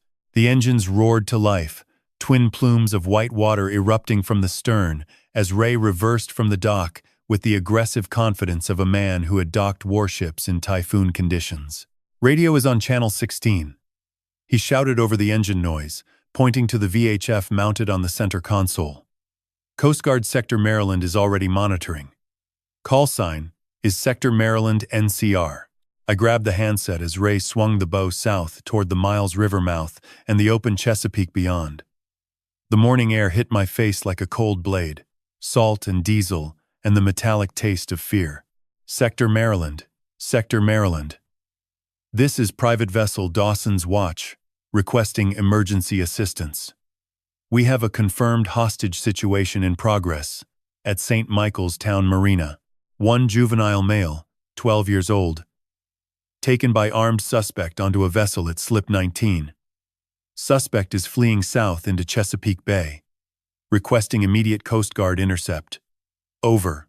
The response came within seconds. Crisp and professional. Dawson's Watch. This is Sector Maryland. NCR. Copy your situation. Be advised. 47-foot motor lifeboat is en route from Station Curtis Bay. Current ETA to your position approximately 30 minutes. Coast Guard Air Station. Atlantic City is launching helicopter asset. ETA 25 minutes. Maintain visual contact with suspect vessel if possible. Do not attempt to board. Repeat. Do not attempt to board. Over. 30 minutes. 25 for the helicopter. An eternity when your grandson is alone on the water, with a man carrying a knife, and nothing left to lose. I checked Jonas's GPS on my phone. The pin was moving. No longer stationary at slip 19, but tracking south-southeast at approximately 8 knots. Scott had cleared the marina and was heading into the open bay. I watched the blue dot creep across the digital chart, moving away from the shoreline toward the deeper channels, where the Chesapeake stretched wide and empty between the eastern and western shores. He is running for deep water, I said to Ray, my voice flat with the tactical detachment I had learned to wear like armor in crisis situations. Same playbook as Florida. Once he reaches the main channel, the depth goes to 100 feet. If something happens out there, recovery becomes difficult. Witnesses become impossible. Ray pushed the throttles forward. The bow rose, the hull planed, and the twin engines screamed as we launched across the Miles River at maximum speed. The shoreline blurred into a green-brown smear of marsh grass and bare autumn trees. Spray exploded over the gunwales, soaking my coat, but I felt nothing except the GPS dot pulling further away with each second. What kind of boat did he take? Ray asked, his eyes locked on the water ahead. Slip 19 at St. Michael's. Marina is a rental berth. Most likely a 34-foot cabin cruiser. Standard charter boat. Single engine, top speed, maybe 20 knots. Then we are faster, Ray said. We will close the distance in 15 minutes. Once we hit open water, we cleared the Miles River mouth and burst into the Chesapeake Bay proper. The transformation was immediate. The protected river waters gave way to the bay's open fetch, and the wind, a solid 15 knots out of the northeast, began stacking 2-foot swells that slammed against our hull in a rhythmic percussion. The sky was overcast, a low-gray ceiling that turned the water the color of gunmetal. Visibility was perhaps 2 miles before the haze swallowed everything. I braced myself against the center console, one hand gripping the rail, while the other held my phone, watching Jonas's GPS pin track steadily southward. The dot moved with a consistency that told me Scott was on autopilot, maintaining course and speed, heading for a specific destination, or simply running until the fuel ran out. Either way, he was putting distance between himself and the shore, between himself and witnesses, between my grandson and any chance of rescue if things went wrong before the Coast Guard arrived. Jonas, I said aloud, staring at the tiny blue dot that represented everything I had left in this world. Hold on, son. The fleet is coming. Ray reached beneath the console and pulled out a pair of marine binoculars, heavy military-grade optics with stabilized lenses. He handed them to me without a word. I raised them to my eyes, scanning the gray horizon ahead, searching for the silhouette of a 34-foot cabin cruiser against the flat expanse of bay and sky. Minutes passed. The engines roared. The swells hammered. My arms ached from holding the binoculars steady against the boat's motion. And then, at the edge of visibility, I saw it. A white dot against the gray, the angular profile of a cabin cruiser running south at moderate speed. Its wake a thin white line against the dark water. There, I pointed. Bearing 175. Approximately 1.5 miles. Ray adjusted course, the bow swinging to port as he lined up on the target. The distance began to close, the white dot growing incrementally larger with each passing minute. I could make out the cabin structure now. The flybridge. The stern platform. A standard charter vessel. The radio crackled. Dawson's Watch. Sector Maryland. Be advised. Helicopter asset is airborne and tracking your position. ETA to your coordinates now 18 minutes. Motor lifeboat ETA. 22 minutes. Maintain visual. Do not engage. Acknowledge. Over. I acknowledged, but my eyes never left the boat ahead. 18 minutes. 22 for the surface vessel. At our current closing speed, we would be alongside Scott's boat in less than 10, which meant for at least 8 minutes, Ray and I would be the only things standing between a desperate killer and the deep water he craved. "What is the play, Captain?" Ray asked, his voice cutting through the engine noise with the direct simplicity of a man who had asked that question in far worse conditions and trusted the answer every time. I lowered the binoculars. The cabin cruiser was visible to the naked eye now, perhaps 3/4 of a mile ahead, growing larger against the gray-green chop. I could see the flybridge, the stern. A figure moving on the aft deck. "Same as always, Commander," I said, feeling the old certainty settle into my bones like ballast. "I go aboard. You cover my 6. And if he touches that boy, you put this boat through his transom." Ray looked at me. A 30-year friendship compressed into a single glance. Then he nodded and pushed the throttles to maximum. The cabin cruiser grew from a white smear on the horizon into a solid, tangible vessel in less than 6 minutes.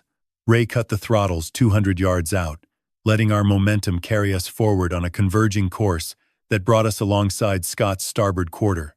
The rental boat was drifting now, her engine idling, her bow weather-vaning into the northeast wind. She sat in the open Chesapeake approximately 4 miles, surrounded by nothing but gray water and gray sky. I could see the aft deck clearly. Scott stood at the stern rail, his body silhouetted against the overcast sky. In his right hand, catching what little light filtered through the clouds, was a hunting knife with a 6-inch blade. His left hand gripped the rail, his knuckles white, his posture radiating the coiled energy of a cornered animal. "Stay back." His voice carried across the water, distorted by wind but unmistakable. "Come any closer, and the boy goes over." Through the cabin windows, I caught a glimpse of Jonas. He was seated on the deck inside the main salon, his wrists bound in front of him with what appeared to be dock line, tied in hasty figure eights. His face was pale, but his eyes were alert. Watching, calculating. Even in captivity, my grandson was thinking. "Cut your engine, Ray," I said quietly. "Hold position here. Keep the radio open." "Russ," Torres said, "do not board. Torres does not have a grandson on that boat." I moved to the bow of Ray's vessel, gripping the rail as the two boats drifted in parallel, separated by 40 feet of dark Chesapeake chop. The wind pushed at my back, carrying my voice across the gap. "Scott," I called out, keeping my tone level. Conversational. The voice of a captain addressing a subordinate who has made a navigational error. "There is nowhere to go. The Coast Guard has a helicopter inbound. You have about 12 minutes before this entire stretch of water is covered in federal assets." "Then I have 12 minutes," he replied, his voice cracking at the edges. The polished stockbroker was gone entirely. What remained was raw, cornered, dangerous. "That is plenty of time." "For what, Scott? What is the end game here? You kill a 12-year-old boy in front of the United States Coast Guard, and you think that helps your situation?" "My situation." He laughed, and the sound carried across the water like something broken scraping against metal. "My situation ended the moment your daughter drove across that bridge. It is over, Russ. The fund, the house, the whole thing. All that is left is making sure the evidence goes to the bottom." He meant Jonas, the boy who had recorded everything, the boy whose drone footage and stolen files were the foundation of the entire case against him. Without Jonas's testimony, without the chain of custody he represented, the digital evidence became challengeable, disputable, possibly inadmissible. "The evidence is already with the Coast Guard Investigative Service, Scott," I said, taking a careful step onto the swim platform at the stern of Ray's boat. The gap between vessels was narrowing as the current pushed us together. 35 feet. 30. It has been since 6 this morning. Killing Jonas does not erase the USB drive. It does not erase the emails. It does not bring back Karen Pryor. The name hit him like a physical blow. His head snapped toward me, eyes widening before narrowing into slits. You do not get to say her name. Why not? You kept her death certificate as a souvenir. You kept her insurance payout in a red folder next to your margin calls. You reduced her to a line item, Scott. Same as you did to me, same as you are doing to that boy right now. Have you ever watched a man realize in real time that the water he has used as a weapon his entire life is about to rise up and swallow him instead? Scott's face contorted through a rapid sequence of emotions. Rage, calculation, despair. The knife trembled in his grip. Inside the cabin, I watched Jonas working his wrists against the dock line with small, persistent movements that Scott could not see from his position at the stern. I needed more time. I needed to keep Scott's eyes on me and away from the cabin. The current was doing its work. Our boats had drifted closer. 25 feet. I could see the individual hairs on Scott's unshaven jaw, the bloodshot whites of his eyes, the sweat staining the collar of his shirt despite the cold. "Let me come aboard, Scott," I said, my voice dropping to the register I had used to talk frightened sailors through emergency drills. Calm, certain, absolute. Take me instead. I am the policy, not Jonas. You want leverage with the Coast Guard. A 70-year-old man is a better hostage than a child. Let the boy go, and I will step onto that boat willingly. For a moment, calculation flickered across his face, the broker running numbers one final time. Then, his jaw tightened.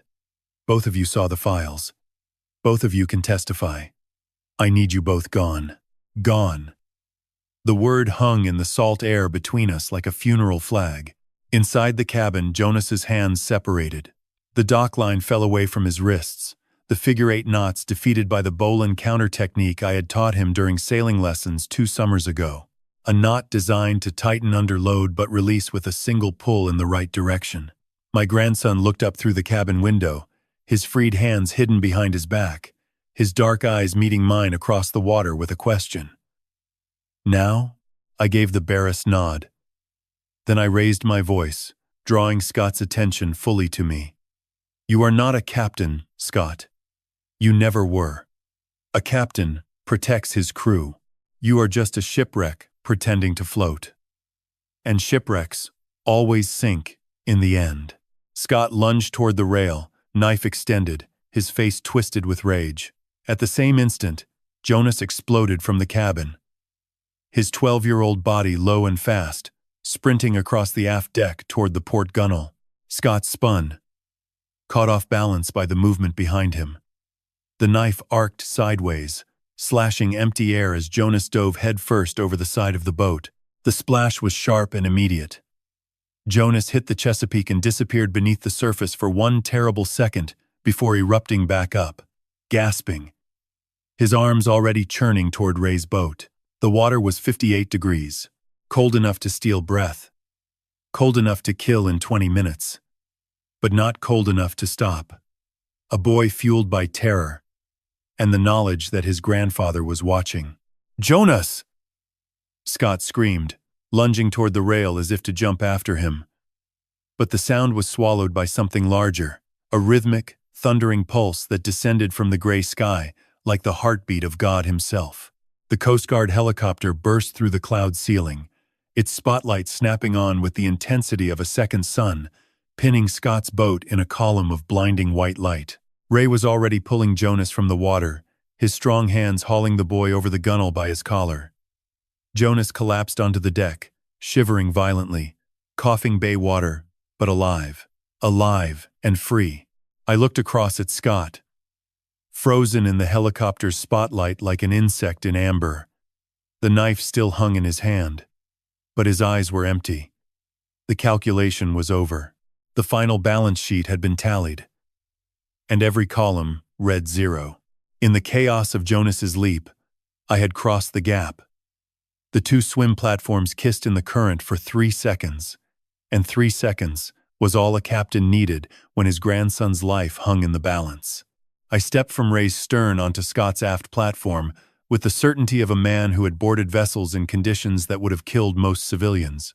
Now I stood 10 feet from Scott on the cabin cruiser's aft deck, the helicopter spotlight turning the world into a white, shadowless stage. The rotor wash flattened the bay into a churning circle of spray, the blade thud so loud it felt like being inside a drum. Scott spun from the rail where he had been watching Jonas's escape, and his eyes found me with the disbelief of a man who had lost his last leverage and gained a new threat in the same breath. "Get off my boat!" he snarled, the knife coming up, its blade catching the spotlight.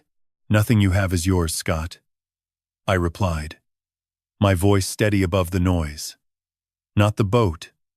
Not the house. Not my daughter. You lease everything and pay with other people's lives." The patrol boat materialized from the south, blue lights strobing as it closed at full speed. Its wake hit the cruiser's beam like a fist, rolling the deck sharply to starboard. The helicopter loudspeaker crackled. "Vessel operator, this is the United States Coast Guard. Drop your weapon and lie face down on the deck. You are surrounded. Comply."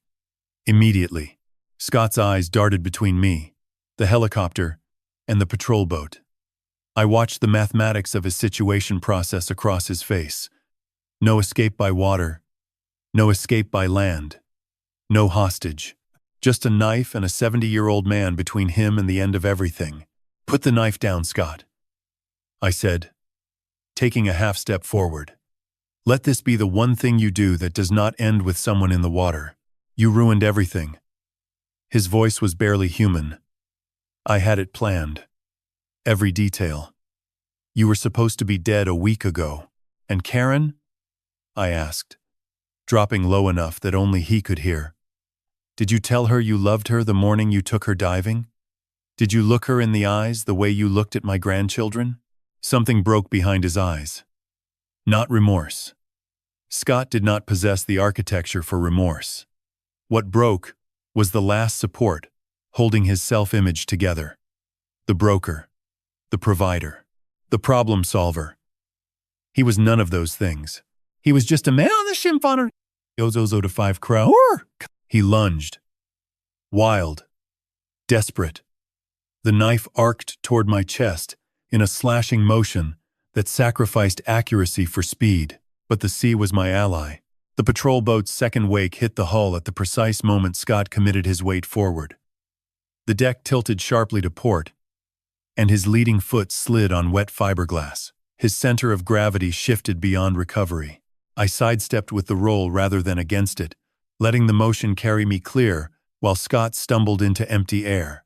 I caught his knife arm at the wrist, using his momentum in a restraint technique drilled into us during close quarters training at the Naval Academy 48 years ago. Rotate the wrist, drive down, pin against the gunwale. The knife clattered across the deck, spinning to rest against the scupper drain. Scott collapsed against the rail. I held him there, his arm pinned, my weight pressing him against cold metal, while the boarding team's inflatable slammed against the hull. "You are done sailing, Scott," I said into his ear. Permanently, the boarding team came over the rail like a black wave. 4 operators in tactical gear. Weapons drawn.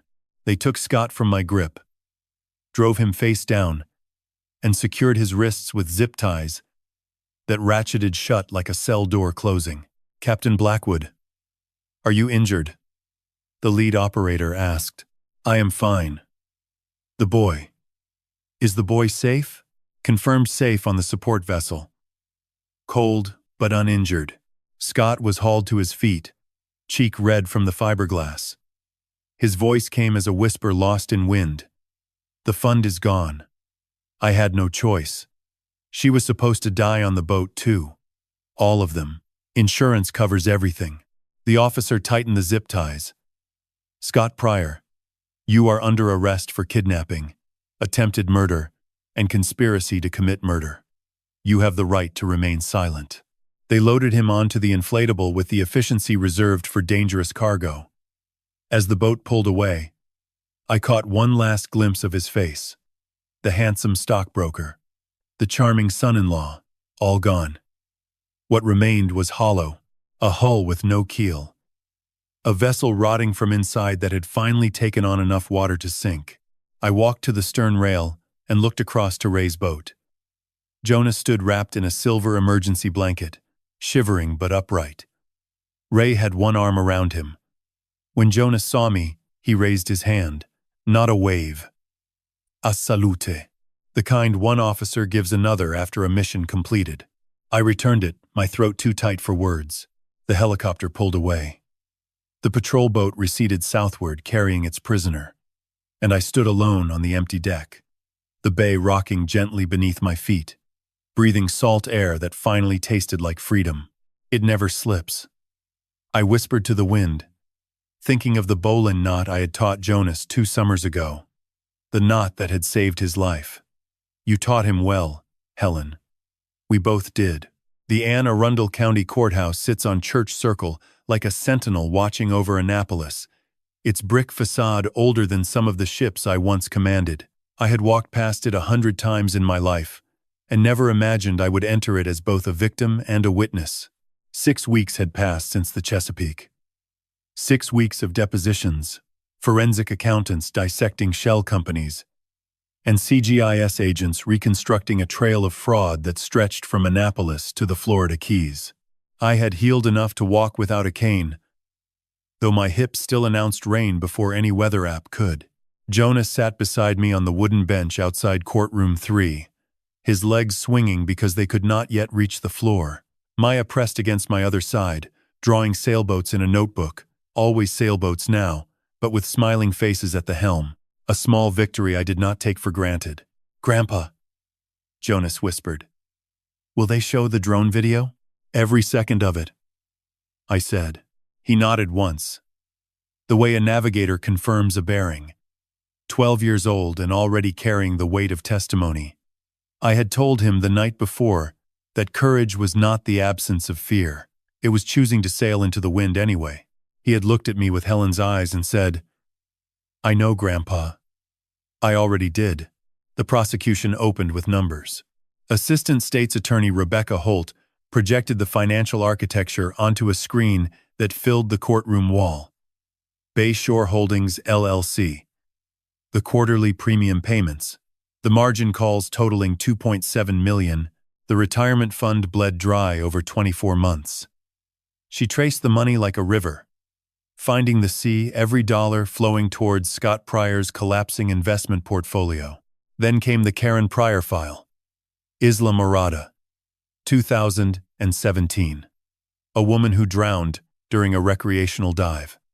Life insurance, $2 million. Beneficiary, her husband, Scott Pryor. The medical examiner had ruled it accidental. No criminal investigation followed. But 6 years later, the same pattern emerged. Financial collapse. A spouse on a boat. Salt water as the murder weapon. Scott sat at the defense table in a gray suit that no longer fit the man I remembered. The confidence had drained from his posture like ballast from a sinking hull. His attorney, a public defender who had inherited an unwinnable case, shuffled papers without conviction. When Jonas took the stand, the courtroom fell silent. He described the drone recordings with the precision of an engineer, timestamps, infrared signatures. The figure handing an envelope to a diver at slip C-12. He described the pill substitution, the smoothie laced with sedatives, the basement code, and the encrypted email confirming hull charges. His voice never wavered. Not once. I watched the jury. 12 faces shifting from skepticism to horror, to something I recognized from my years at sea, the look of people who understand they are witnessing something extraordinary. Dominic Vega's testimony came next, delivered through a plea agreement that reduced his sentence in exchange for full cooperation. He confirmed the hull charges, 3 along the starboard waterline, 1 at the keel joint. Polymer seals designed to dissolve in salt water between 13 and 15 hours after activation. Estimated time to catastrophic flooding, 35 to 40 minutes. 5 souls aboard. No life rafts deployed. Scott had specified that detail personally. Dr. Neil Voss confirmed the cognitive assessment was fabricated. He had never examined me properly. Scott had paid him $40,000 to produce a diagnosis that would support a guardianship petition and discredit any future testimony I might give. Voss wept on the stand. I felt nothing for him. Nadine testified last among the cooperating witnesses. She wore no jewelry, no gallery owner polish. Just a woman standing in the wreckage of choices she could not undo. She confirmed the financial documents she had signed under coercion and the gambling debt that had given Scott his leverage. She confirmed she had not known about the Hull charges or the plan to kill her children. When the prosecutor asked if she understood she had enabled the attempted murder of her own father, she looked directly at me. Yes, she said. And I will spend the rest of my life earning back what that word costs. I held her gaze. I did not smile. But I did not look away either. Grace is not about what you deserve. I had told her that in the gallery, and I meant it, still. The verdicts came on a Thursday afternoon in November, when the Chesapeake had turned steel gray and the last sailboats were hauling out for winter. Scott Pryor. Guilty on all counts. Attempted murder. First degree. Conspiracy. To commit murder. Insurance fraud. Kidnapping. Elder financial abuse. 47 years. No parole eligibility for 30. Dominic Vega. Guilty. Conspiracy. Criminal sabotage. Accessory to attempted murder. 12 years. Dr. Neil Voss. Guilty. Fraud. Conspiracy. Medical malpractice resulting in endangerment. 8 years. Nadine Pryor. Guilty on reduced charges. Conspiracy to commit financial fraud. Elder financial abuse.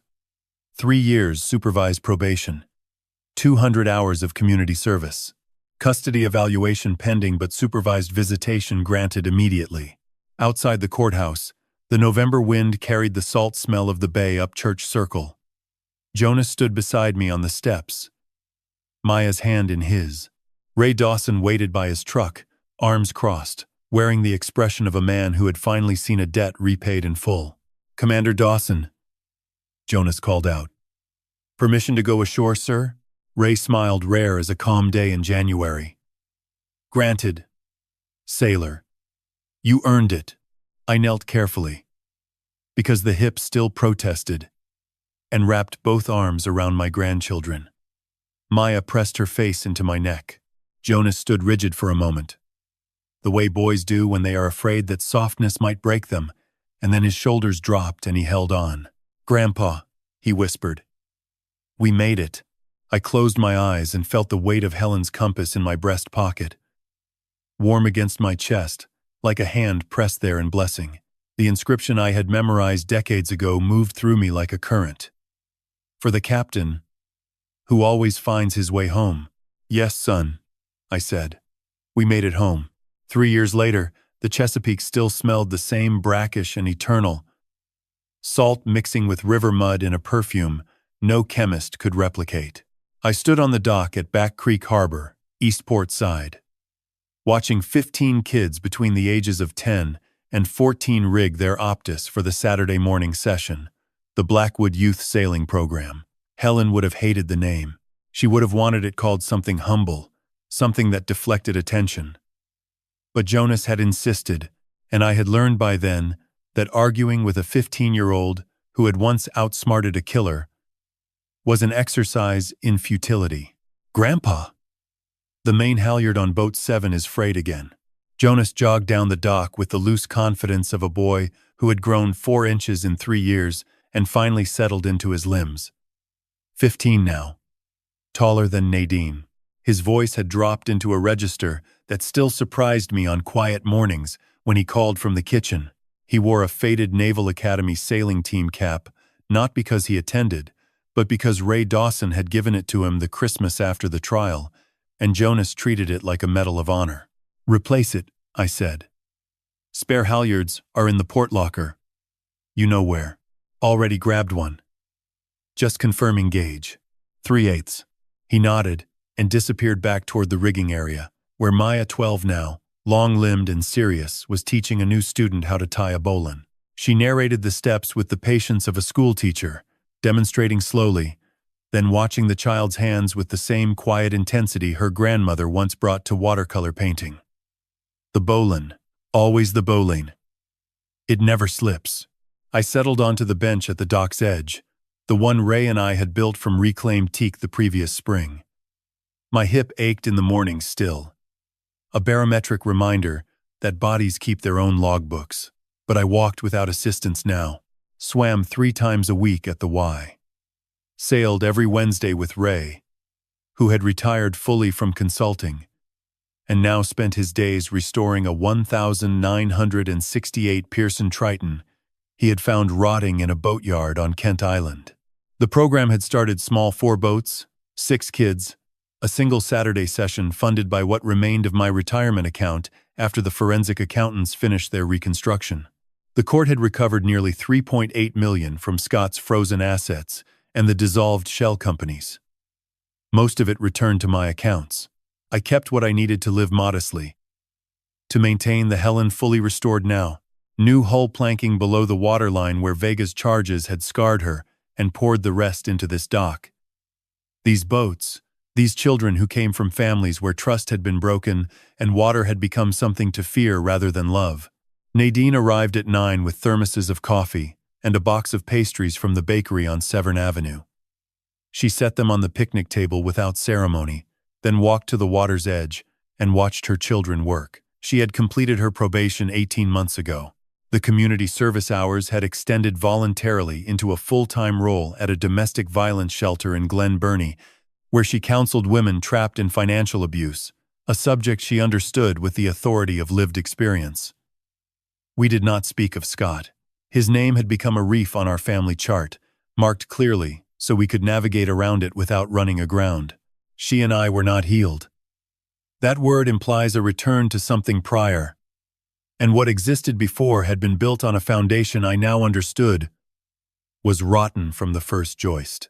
What we had instead was something new, quieter, less certain, but honest in a way our family had never managed when Helen was alive, and I was too busy commanding ships to notice the currents pulling my daughter toward shallow water. "Dad," Nadine said, settling beside me on the bench. "The Annapolis Yacht Club called again. They want to sponsor next summer's regatta. Tell them yes. But Jonas picks the course." She smiled. Not the performance smile from the gallery days, something smaller, earned. He already drew it. Showed me last night. It loops past Thomas Point Light. Thomas Point, where Helen and I had anchored on summer evenings 40 years ago, watching the sun dissolve into the bay like copper into seawater. Of course, Jonas would choose that mark. The boy navigated by memory and loved the way some sailors navigate by stars. At 10 o'clock, I blew the whistle, and the fleet launched. 15 small white sails caught the southeast breeze and scattered across Back Creek like seeds thrown onto fertile water. Jonas led from the front in Boat 1, calling adjustments to the younger sailors through a handheld radio. Maya held the rear, shepherding the stragglers, patient as tide. I watched them from the dock with Helen's compass in my pocket, the brass warm from my body heat, the inscription worn smooth by 3 years of daily contact. I did not need to read it anymore. The words had migrated from metal into marrow. For the captain who always finds his way home, Ray appeared beside me with 2 cups of coffee, steam rising into the October air. He handed me one without speaking and leaned against the piling, watching the fleet round the first mark. "You know," he said after a while, "Helen would have loved this. She would have been out there teaching them herself. Probably would have been better at it than both of us combined." I laughed, a sound that had taken 2 years to return naturally, without effort or performance. No question. We stood together in comfortable silence, 2 old sailors watching young ones learn that the water was not an enemy. That trust, once shattered, could be rebuilt plank by plank. That a family was not a vessel you inherited whole but one you constructed daily. with honest timber and joints that held because you checked them, maintained them, refused to let rot settle in unseen places. The fleet rounded Thomas Point Light at 10:30, and I raised my coffee cup toward the lighthouse, the way a captain salutes a fellow officer. Somewhere beneath that gesture was a prayer not to God exactly, but to whatever current carries the people we love after they leave us. A prayer of gratitude, of arrival. The wind shifted east, the sails adjusted, and the fleet came home.